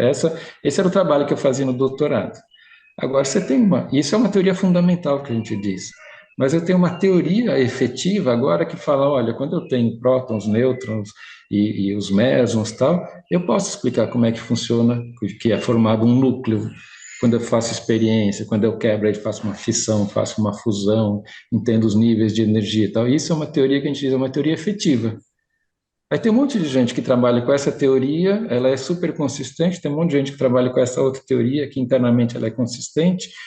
A junção de uma coisa com a outra a gente não entende. Mas são os mesmos componentes elementares. Então, eu estou pegando um exemplo para mostrar o quanto na própria ciência, a gente foi acostumando, né, com algumas dessas elas fizessem todo sentido, mas as interfaces de uma coisa com a outra, eu peguei um caso que é onde eu trabalhei, né? Mas isso eu acho que mostra um pouco essa ideia de, será que a gente não está exigindo demais quando eu falo ciência da complexidade, agora ela tem que ter uma definição que vale para um monte de coisa? Se eu pego lá dentro da própria física, que é uma das, né, ciências mais exatas, e ali dentro eu já tenho um monte de inconsistências na hora que eu junto duas coisas, no outro eu estou pondo lá um patamar muito alto de tentar juntar as coisas. Bom, voltando para a ideia, né, de sistemas, aqui eu estou falando, eu tenho 2 sistemas que eu estou trabalhando com esse como se ele fosse consistente, separado do outro, mas eu sei que eles têm interface. Quando a gente vai para as aplicações práticas que eu estava falando, né, fazer política pública e para a área de educação, eu acho que a gente tem que pensar também que nós também pensamos como sistemas, né? o sistema de educação. Na verdade, o sistema de educação está todo misturado com o sistema econômico, todo misturado com, né, o sistema de assistência social e tal, e a gente acostumou a pensar, isso aqui é uma coisa, isso aqui é outra e tal, e eu posso fazer essas políticas como se estivesse separado, né, a influência dessa é pequena, eu faço essa consistente, depois vou fazer a outra, e aí vou ver a interação de uma com a outra. Existe no nosso caminhar acho que da evolução também de fazer política pública.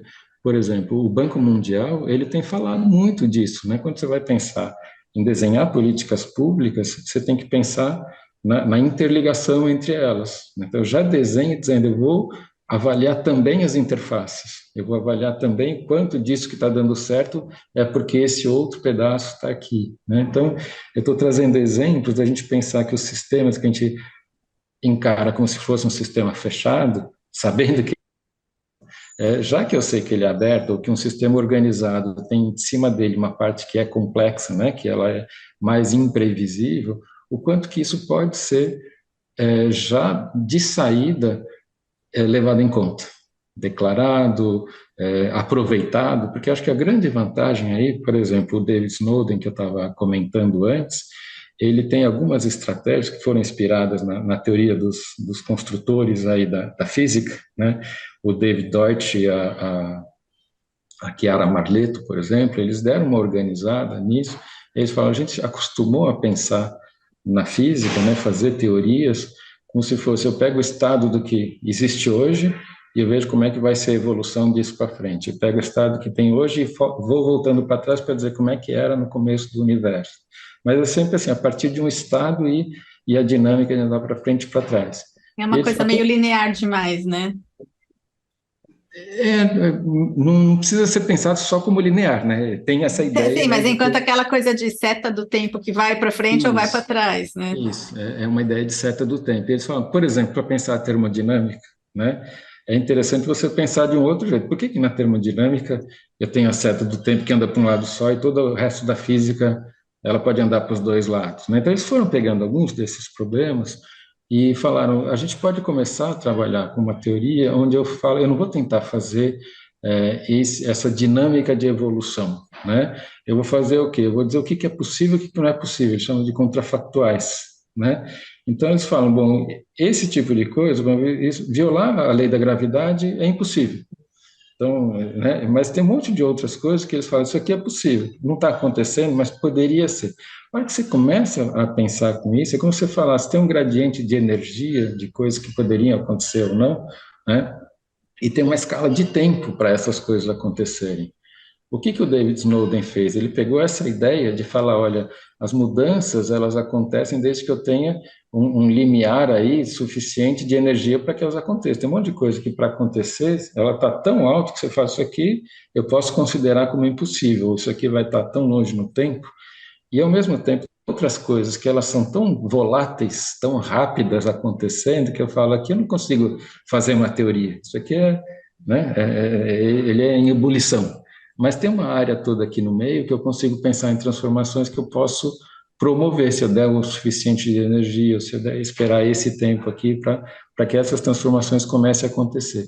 Aí é onde entra essa ideia, como é que eu faço, por exemplo, dou energia suficiente? Eu preciso colocar um limitador, uma fronteira, e aí eu ponho energia só para aquilo, porque se tiver o sistema totalmente aberto, eu ponho energia aqui, ele vai para todos os outros lugares, né? Então isso começa a voltar essa ideia que você estava falando, né? Como é que eu penso sistemas, né? Sistemas abertos, fechados, tá? É interessante pensar qual eu gostaria que transformasse, né? Em que direção que eu gostaria que ele se transformasse? Como é que eu crio essas fronteiras e ponho mais energia, eu dou mais tempo, né? Consigo que aí ele relaxe e fale, tudo bem, vai demorar tempo, vamos esperar, né? Porque as coisas vão emergir. Porque se eu pôr uma pressão e falo, eu estou fazendo isso hoje, implantei uma política e quero ver resultado daqui a 6 meses, que é o que normalmente acontece, você fala, não deu tempo do sistema nem se acomodar, quanto mais se transformar, né? Então, esse jeito de pensar é muito interessante, é um pensamento sistêmico, né? Mas é um pensamento sistêmico que ele não é nada simplório, eu diria, né? Ele reconhece onde estão as aberturas, onde vale a pena fechar, tipo de intervenção que você faz. Professor, como é que agora, com a com a popularização, desenvolvimento da inteligência artificial, como é que isso afeta ou não afeta as questões tratadas pela complexidade?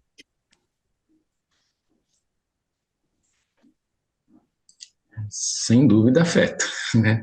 Afeta a nossa sociedade como um todo. E eu participei de várias reuniões com pessoas que estavam desenvolvendo, né, os sistemas usando o IA. E eu sempre fiz uma pergunta, né? Como é que eu reconheço? Porque o que está por trás desses sistemas, né? De os Large Language Models, né? Que é o modelo de linguagem aí, que são grandes, então tem um aprendizado, você pega, né? Tudo que tem, todos os livros que está publicado na internet e traz aquilo, né?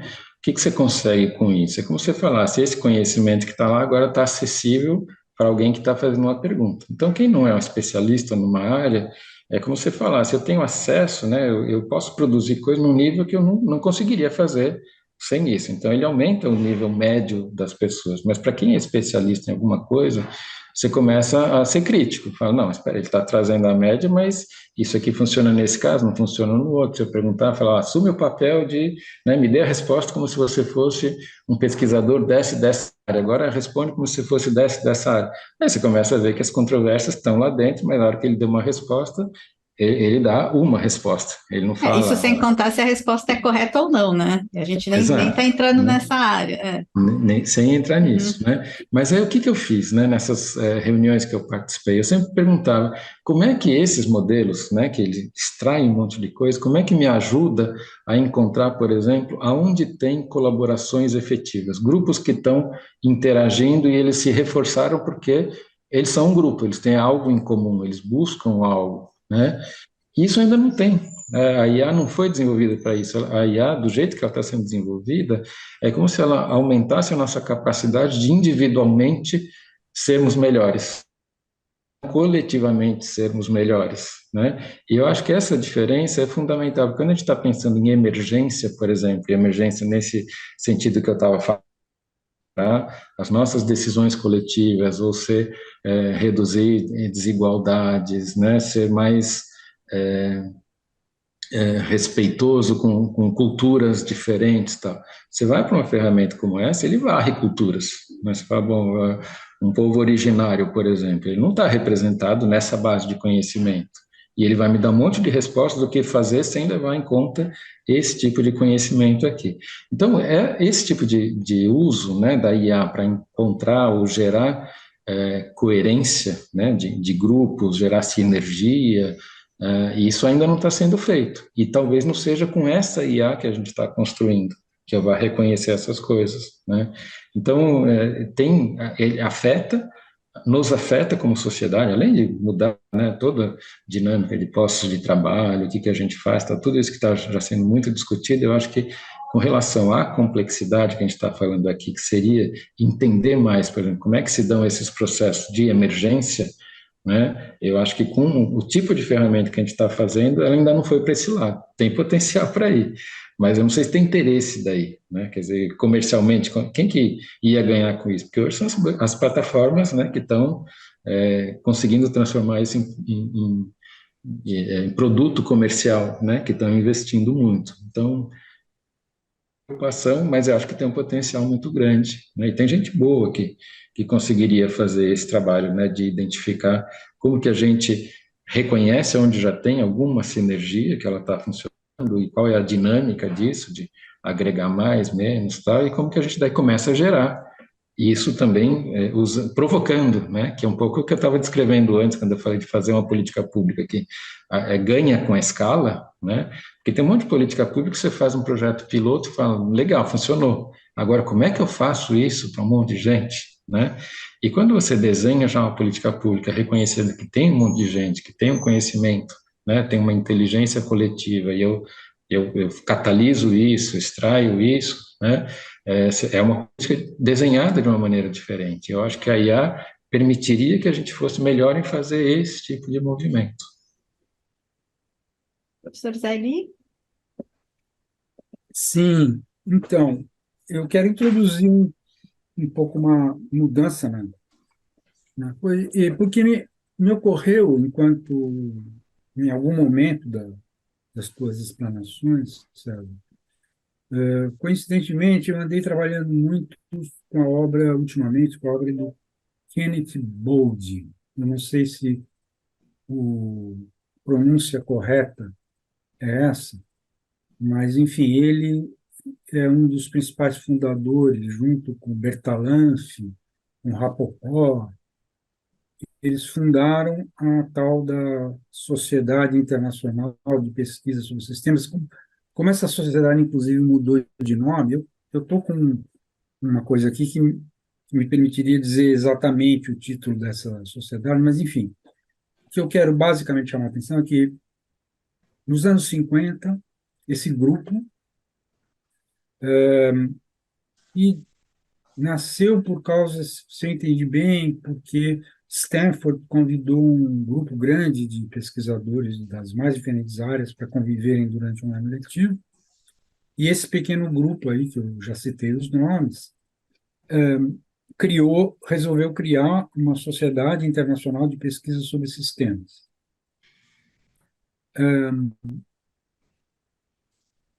Ao mesmo tempo, o Boulding publicou um artigo que é muito citado até hoje, cujo título é A Sistêmica como Esqueleto da Ciência.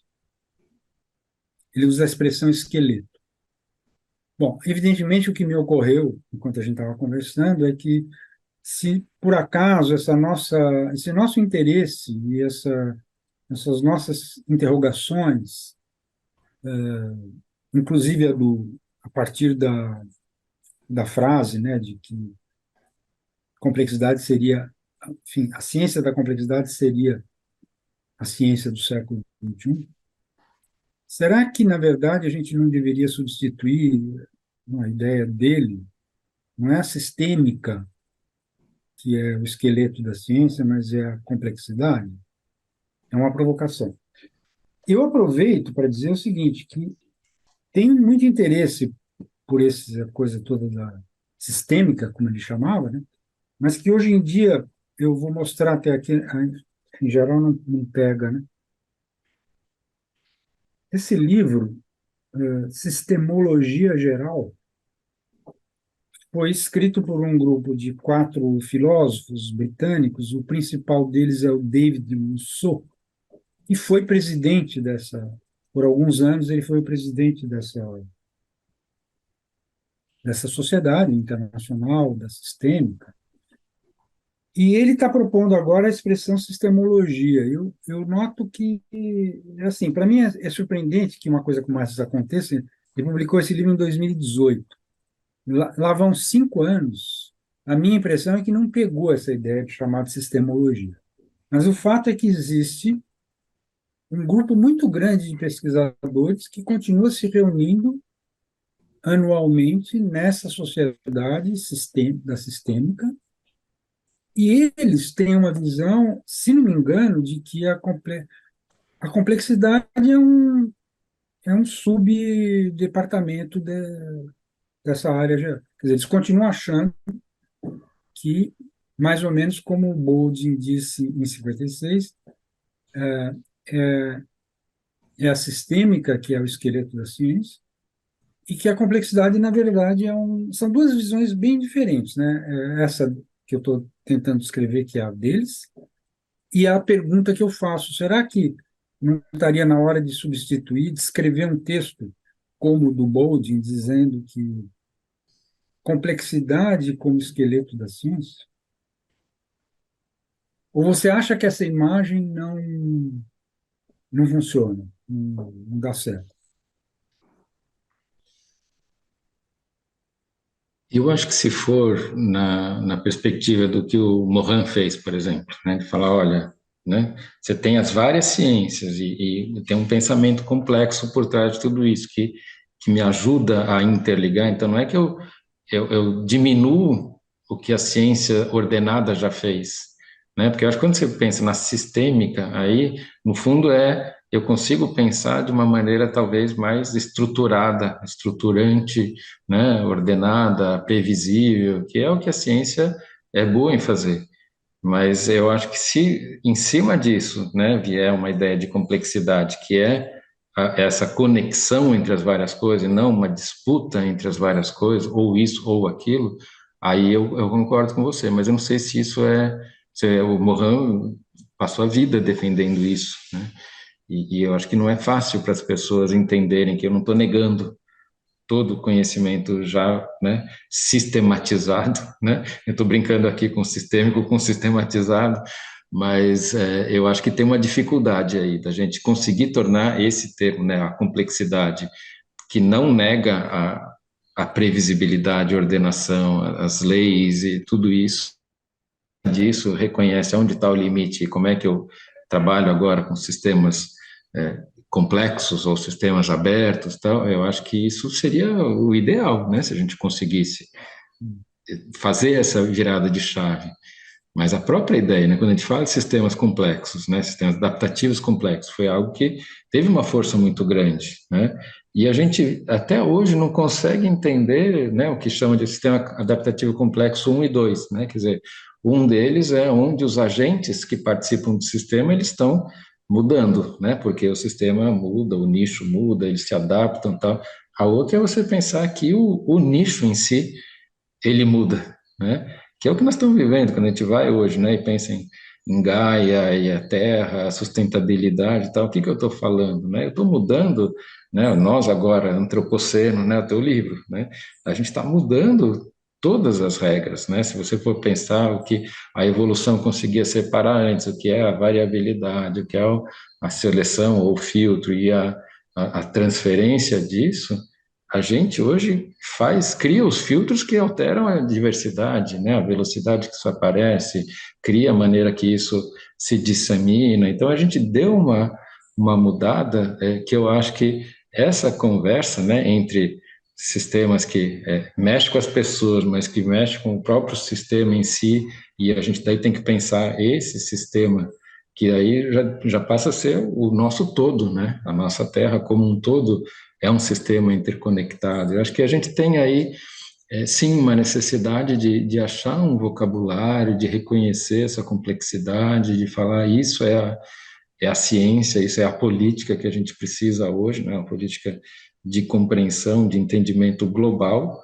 para lidar com esse problema, senão a gente vai continuar fazendo esse, né? Cada um defendendo o seu gueto, ou defendendo a sua nação, a sua religião, sem essa compreensão de as coisas estão interconectadas e a gente tá precisando, né, olhar para isso de uma maneira que não ela é complexa, né? Então acho que nesse sentido é necessário, né, ir para esse lado. Mas não sei se a gente consegue, né? O que eu tô dizendo é uma resposta meio dúbia, né? Porque sim, eu concordo desde que seja essa visão, sabe, de complexidade que não negue as ciências estruturadas, sistematizadas e sim vá além. Então, já que foi tão citado aí o Edgar Morin, eu queria te perguntar se você não tem a mesma impressão que eu de que, no fundo, ele considera que a sistêmica foi um paradigma, que ele acha que, inclusive, demorou para se definir enquanto tal. Essa sociedade só surgiu em 56, sendo que já faziam 50 anos que, vamos dizer, o paradigma tinha se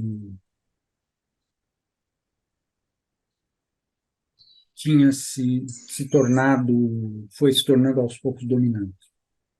E que a existência dele nessa expressão pensamentos complexos, que, em geral, os seguidores contrapõem a ideia de ciência da complexidade, nessa ideia ele estaria pensando na possibilidade, ele sugere, acho que não há nenhum texto em que isso fique tão claro como eu vou dizer agora, de que, na verdade, nós estamos diante de um outro paradigma, que não é mais a sistema, que não será, correto seria, que não será, é como se a gente estivesse vivendo assim, a pré-história de um próximo paradigma que substituirá o paradigma da sistema. Ou essa visão é completamente a descartar.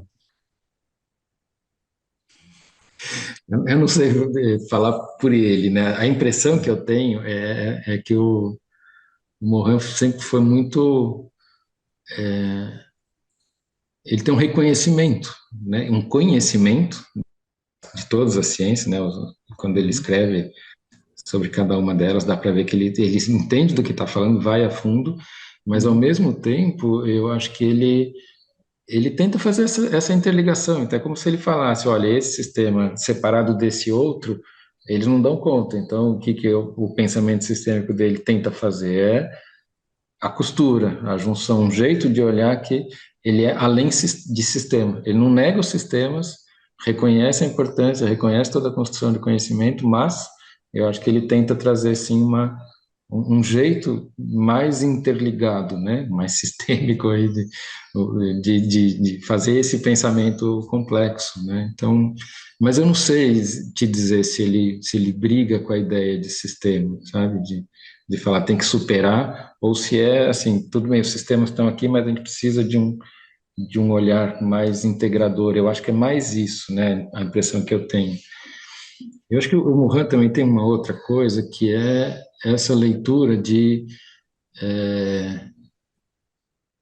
vai muito para o lado da ética, mas a importância que ele deu, por exemplo, para o sul global, para, né, algumas das disputas que acontecem, é como se a gente falasse: olha, eu preciso trazer nessa conversa toda é, a disputa de poder, os interesses e como é que você gera sustentabilidade em algumas coisas ou abre o braço para criar uma coisa nova, né? Então a ideia de, olha, vocês do sul global, né, cria a redoma de vocês e comece aí, né, gerar uma modulação tal para mostrar que tem um outro caminho. Acho que tem aí muita coisa, né, que o Mohan traz que vem dessa visão dele de pensamento complexo, né, mas aliado à ética, essa ideia de que para ele, né, reconhecer todos os povos, culturas, respeitar, eu acho que aí tem um viés que eu não sei se a gente, quando está falando, né, da sistêmica, incorpora tudo isso que o Mohan tenta fazer, né? E talvez por ele fazer tanta coisa, né, e tentar influenciar em tanta coisa, é difícil, né, da gente também, sei lá, trazer para conversas, né? Ou não limitar, né, tantas das coisas que ele tentou fazer, implementar. A educação, por exemplo, o Mohan é uma referência, né? Tem muita gente que tenta trazer Uhum. essa ideia, né, de pensamento complexo. Aqui no Brasil a gente tem a Maria Cândida Moraes, a Isabel Petralha, tem um grupo, né, que trabalha bastante com essas ideias, mas é muito difícil, porque a nossa cultura, né, aí de novo, sistema educacional, o que a gente pensa? É um sistema que ele é um sistema que tem subsistema, que tem currículo, que está bem determinado, tá? E eu acho que isso mostra um pouco a necessidade de ultrapassar um pensamento sistêmico, que eu diria que ele é limitado nesse sentido, né? Porque você se fecha no seu sistema, defende o seu sistema. Uhum. Então, Márcia, fazemos uma tentativa de. Veja, você tem mais Eu alguma acho coisa? que, não, eu acho que eu estou super satisfeita. Se vocês concordarem, acho que a gente abre a palavra para vocês dois fazerem considerações finais, pode ser? É, o, eu nem sei se eu teria, mas e o César falou tanto que ele provavelmente vai dizer que não tem mais nada para dizer. O que você acha, César? Não, acho que a gente conversou bastante, passamos por muita coisa. Eu acho que eu não É, mas tenho. seria interessante se a gente pudesse, os três, não precisa ser nós dois, os três, como se anotar questões importantes que ficaram e que poderão ser, vamos dizer, motes para as próximas conversas, né? Que serão com pessoas de áreas tão diversas que provavelmente a conversa será muito diferente. Por exemplo, a próxima, né, com a Maria Eunice, lá da Unesp, ela é mais da área de neurociências. Então, eu suponho, estou supondo que vai ser uma conversa bem diferente. Mas até o fim, até chegar lá na filosofia, passando pela biologia, passando pela semiótica, passando pela lógica, etc. Talvez a gente possa usar esses alguns minutos finais para levantar algumas ideias, assim, não sei. Eu acho que tem um ponto que a gente não conversou, que é a ideia de uso dos dados, né, as evidências que nós temos, porque a gente formula muita coisa.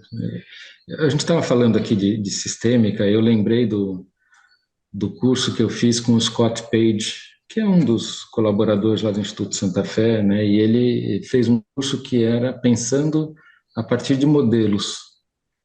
Interessante, né? Porque o que a gente está chamando de sistema, às vezes os modelos deles são um sistema em si, ou um sistema de pensamento, tal, mas ele traz toda a ideia de complexidade, de emergência, tal, a partir de como é que eu penso, né? Com modelos que me mostram isso, ou que fazem emergir, ou que provocam isso, tal. E eu acho que aí tem um jeito de olhar para as coisas que é lógico que eu vou precisar comprovar essas coisas, vou formular hipóteses, né? Vou ter dados, vou ver se está acontecendo, se o que está acontecendo é não linear, se ele está ganhando escala, tem um monte de coisa que a gente nem falou aqui. Mas uma das coisas que para mim é muito importante, que no meu trabalho ao longo desses anos todos foi diriam que um limitador, são avaliações que são pobres, que são reducionistas. Então, quando você está tentando gerar um movimento de uma transformação que gera isso, né, porque ela é multidimensional, quer dizer, os fatores que causam aquela transformação são múltiplos, né, e a transformação é coletiva. E você vai começar a olhar para um indicador de uma das dimensões, pode ser que eu esteja perdendo a não linearidade da coisa. Por quê? Porque justamente a interação dessa dimensão com aquela dimensão que gera o efeito, né, o antifrágil, lá como diria o Taleb, né? Quer dizer, você provoca o seu sistema e ele volta mais forte, ele volta grande, ele volta, né, ele cresce exponencialmente. Por quê? É como o nosso sistema imune, você põe uma provocação pequena, mas ele gerou uma coisa que, né, está imune a um monte de coisa. Então, esse efeito é muito difícil de você fazer uma avaliação disso, tem que mexer no processo de avaliação. E aquele trabalho que está lá nos dois, né, que tem duas capas, né, um deles é um livro que a OCDE publicou, um dos capítulos é meu, lá naquele livro, mas foi um trabalho que a gente ficou quase 4 anos no comitê para falar onde estão as limitações dessas avaliações que nós estamos fazendo, né, avaliação de competências, que a gente diz competências complexas. Qual que é a dificuldade de avaliar essas competências, por exemplo, criatividade, pensamento crítico e tal?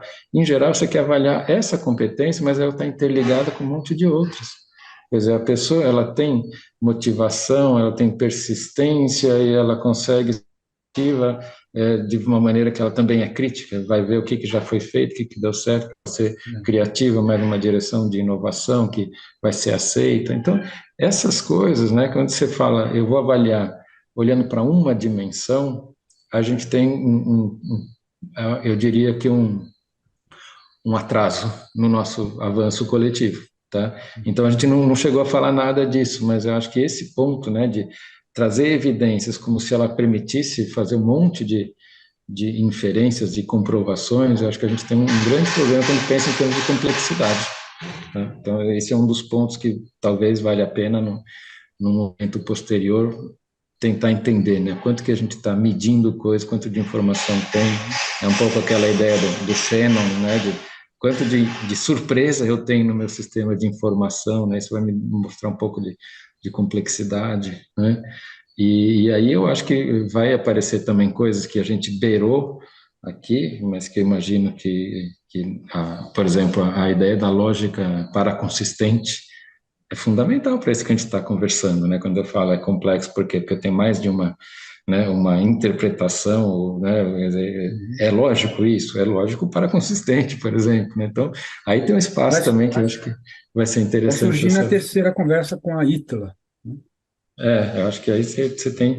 E muita coisa. Acho que você fez uma composição aí, pelo que eu conheço, né, das pessoas. Acho que o Oswaldo vai trazer essa ideia das interpretações, da filosofia.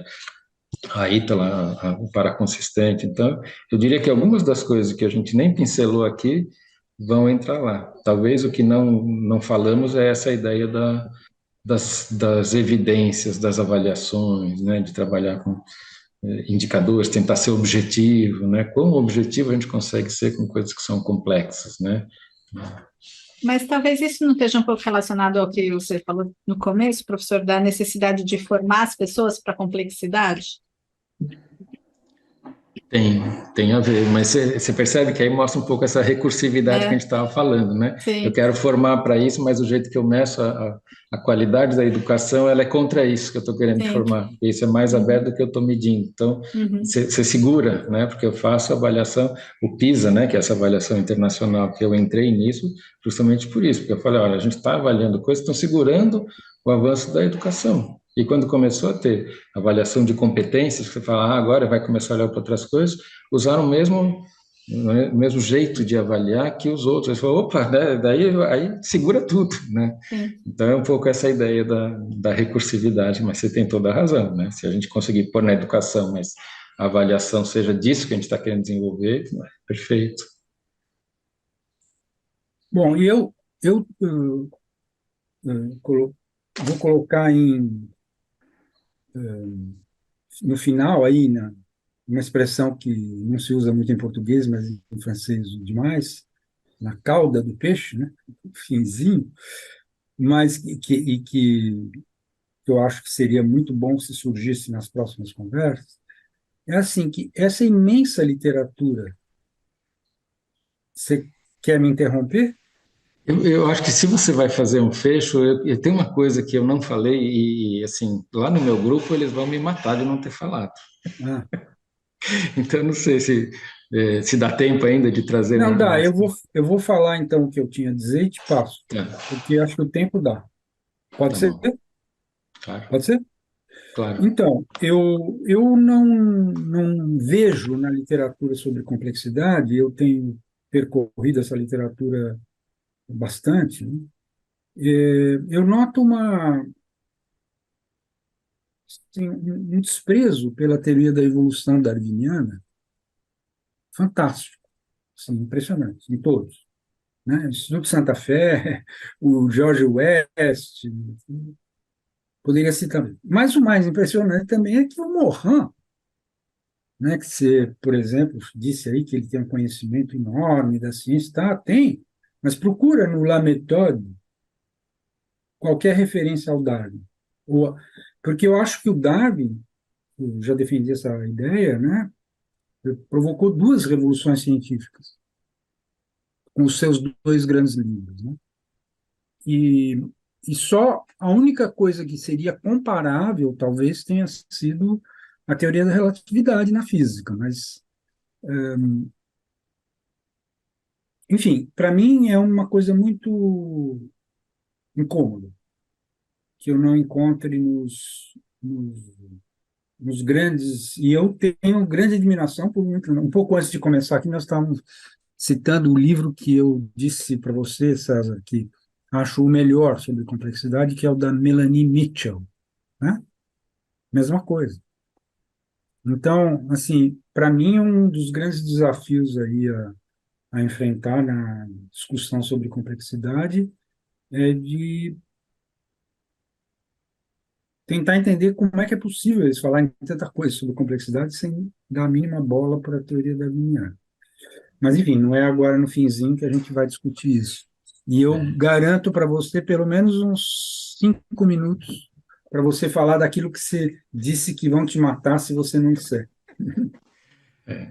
É legal você ter trazido isso da evolução, eu concordo plenamente, eu acho que é uma chave, né, para ver o mundo, é uma teoria que tem que ser trazida, assim, e a Melanie Mitchell, né, eu estava falando que eu comentei com você, né, depois que a gente combinou aqui, eu voltei lá para o curso que eu fiz, que ela era a Uhum. professora e tal, e ela classifica, né, vários jeitos de olhar para a complexidade, onde usa, e ela menciona lá explicitamente evolução, aprendizagem, adaptação, né, então acho que é interessante talvez ela não esteja falando isso ou não esteja tão forte no livro dela, mas uma das entrevistas recentes que eu vi com ela também sobre a inteligência artificial generativa, e tal, ela também menciona, né? Já Sim. está, acho que isso talvez esteja mais forte. Mas o ponto que eu ia trazer, ele tem a ver com isso. E uma das entradas, por exemplo, é do David Sloan Wilson, que é um biólogo evolucionista, Sim. né, que você conhece, que fez E, a aliás, teoria. nós nos conhecemos num diálogo sobre ele, se não me engano. Você Isso. fez, você tinha assistido algum vídeo desses que a gente produz e você me mandou uma observação que tinha a ver com ele, né? Com É, Slow Wilson. eu entrevistei ele, né, lá no IDEA, no ano passado, ali na virada do primeiro para o segundo turno das eleições, eu falei, a gente precisa, né, Uhum. baixar um pouco essa polarização. Daí ele tem uma visão muito interessante, né, de papel da religião e como é que as narrativas mexem, né, com as Uhum. pessoas. E eu quis trazer ele para essa conversa, né, de narrativas agora customizadas, né? Você manda para esse público esse tipo de narrativa, e para esse outro, então você consegue juntar bancada da bala com a bancada, né, evangélica e todo mundo tá junto, fala, opa, né? Mas então a gente fez uma conversa interessante porque ele tem essa ideia, né, da seleção multinível que ele diz, a gente compete Sim. num nível e colabora no Uhum. outro, então isso vai avançando, então. Mas isso tem a ver com o que eu ia mencionar, que é o tema de trabalho do meu grupo, lá de Ética, Diversidade e Democracia, né? E a gente tem um grupo que existe há mais de 20 anos, que é um grupo que estuda o desenvolvimento moral. Quer dizer, como é que a gente, né, como ser humano, vai é, aprendendo ou se desenvolvendo para participar dessa vida em sociedade, vida cidadã, né? E tem uns estudos aí muito interessantes, né? Isso tem lá desde de Piaget, que a gente sabe o quanto que ele se dedicou a entender como é que se aprende, como é que se desenvolve e tal. Mas o Kohlberg fez, né, que era lá de Harvard, ele fez esse lado de tentar entender o desenvolvimento moral. E eu acho que aí tem um ponto interessante para a gente aqui, quando fala de complexidade, que é pensar que na sociedade, tem a ver com o Sloan Wilson, por isso que eu mencionei ele, que assim, a gente sempre vai ter dentro da sociedade alguns indivíduos, por mais homogêneo que seja o grupo, né, não estou misturando cultura, né, mas aquele grupo, eu vou ter alguns indivíduos que são oportunistas. Porque para ele é vantagem, ele consegue fazer isso, mas você vai ter outros que são mais voltados para o coletivo. E existe uma Uhum. mistura, a gente chama isso em geral de níveis de desenvolvimento moral diferentes, né? Esse que é voltado para o coletivo, que não é o selfish, né? Não é o egoísta, Uhum. tal. Ele está mais avançado moralmente, né? Pelo que a gente define, ele é mais colaborativo, ele pensa mais em longo prazo, pensa no grupo, tal. Mas essa ideia de que eu tenho uma mistura de indivíduos, ela no fundo traz um equilíbrio instável para o grupo. O tempo inteiro eu tenho provocação, então eu estou aprendendo, né? O que eu faço com o ser egoísta ali dentro? Como é que a gente lida com isso, né? Então esse efeito de uma aprendizagem, isso aqui já é bem meu, tá? Não é do meu grupo que pesquisa o desenvolvimento moral. Mas quando você traz isso para o âmbito da complexidade, você pensar isso em termos evolutivos, é assim, eu nunca vou eliminar o oportunista, porque a hora que todo mundo está colaborando, eu abri um flanco para um cara que é oportunista, está todo mundo de guarda baixa, ele vem e se aproveita disso, né? Uhum. Mas ao ter algumas coisas, né, começa a se aproveitar, o sistema cria um sistema de imune a isso, que me permite entender o que eu faço com agressões que são suaves, né, mild, aqui nesse caso. Por quê? Porque com isso eu me fortaleço para pensar se eu tiver uma agressão de um outro grupo. Tá? Então, isso é evolucionário, é evolutivo, né? Tá? Faz parte da nossa ideia. Mas quando a gente está o tempo inteiro aqui conversando, a gente muitas vezes coloca como se os indivíduos fossem todos iguais, né? Além de não ser iguais, nessas múltiplas identidades que eles têm, eles também têm essa ideia de alguns são muito mais oportunista ou egoísta do que outros, né? E essa combinação também tem que ser levada em conta quando a gente está falando de desenhar, implementar política, fazer educação. Tá? Então, só isso que eu queria trazer, que como a gente se dedica a esse pedaço, muitas vezes a gente faz uma ciência que esquece disso, é como se ela falasse, essa complexidade aqui, ela é invisível, a gente não precisa lidar com ela. Então, eu vou pedir para vocês dois, César e Márcia, continuarem aí, vai interromper daqui um minuto Vai parar de gravar daqui a um minuto, mas nós continuamos na sala em seguida mais alguns minutinhos, se vocês puderem, por favor, tá? E nem sobra, eu ia dizer, Márcia, você encerra e fala duas palavras para encerrar, mas já deu. Eu quero agradecer ao professor César, aprendi muitíssimo hoje e acho que dessa nossa conversa de hoje já vai sair muita coisa para as próximas, professor Zé Eli. Com certeza. Então, beleza, Sérgio, pode fechar e nós vamos continuar na sala nós três.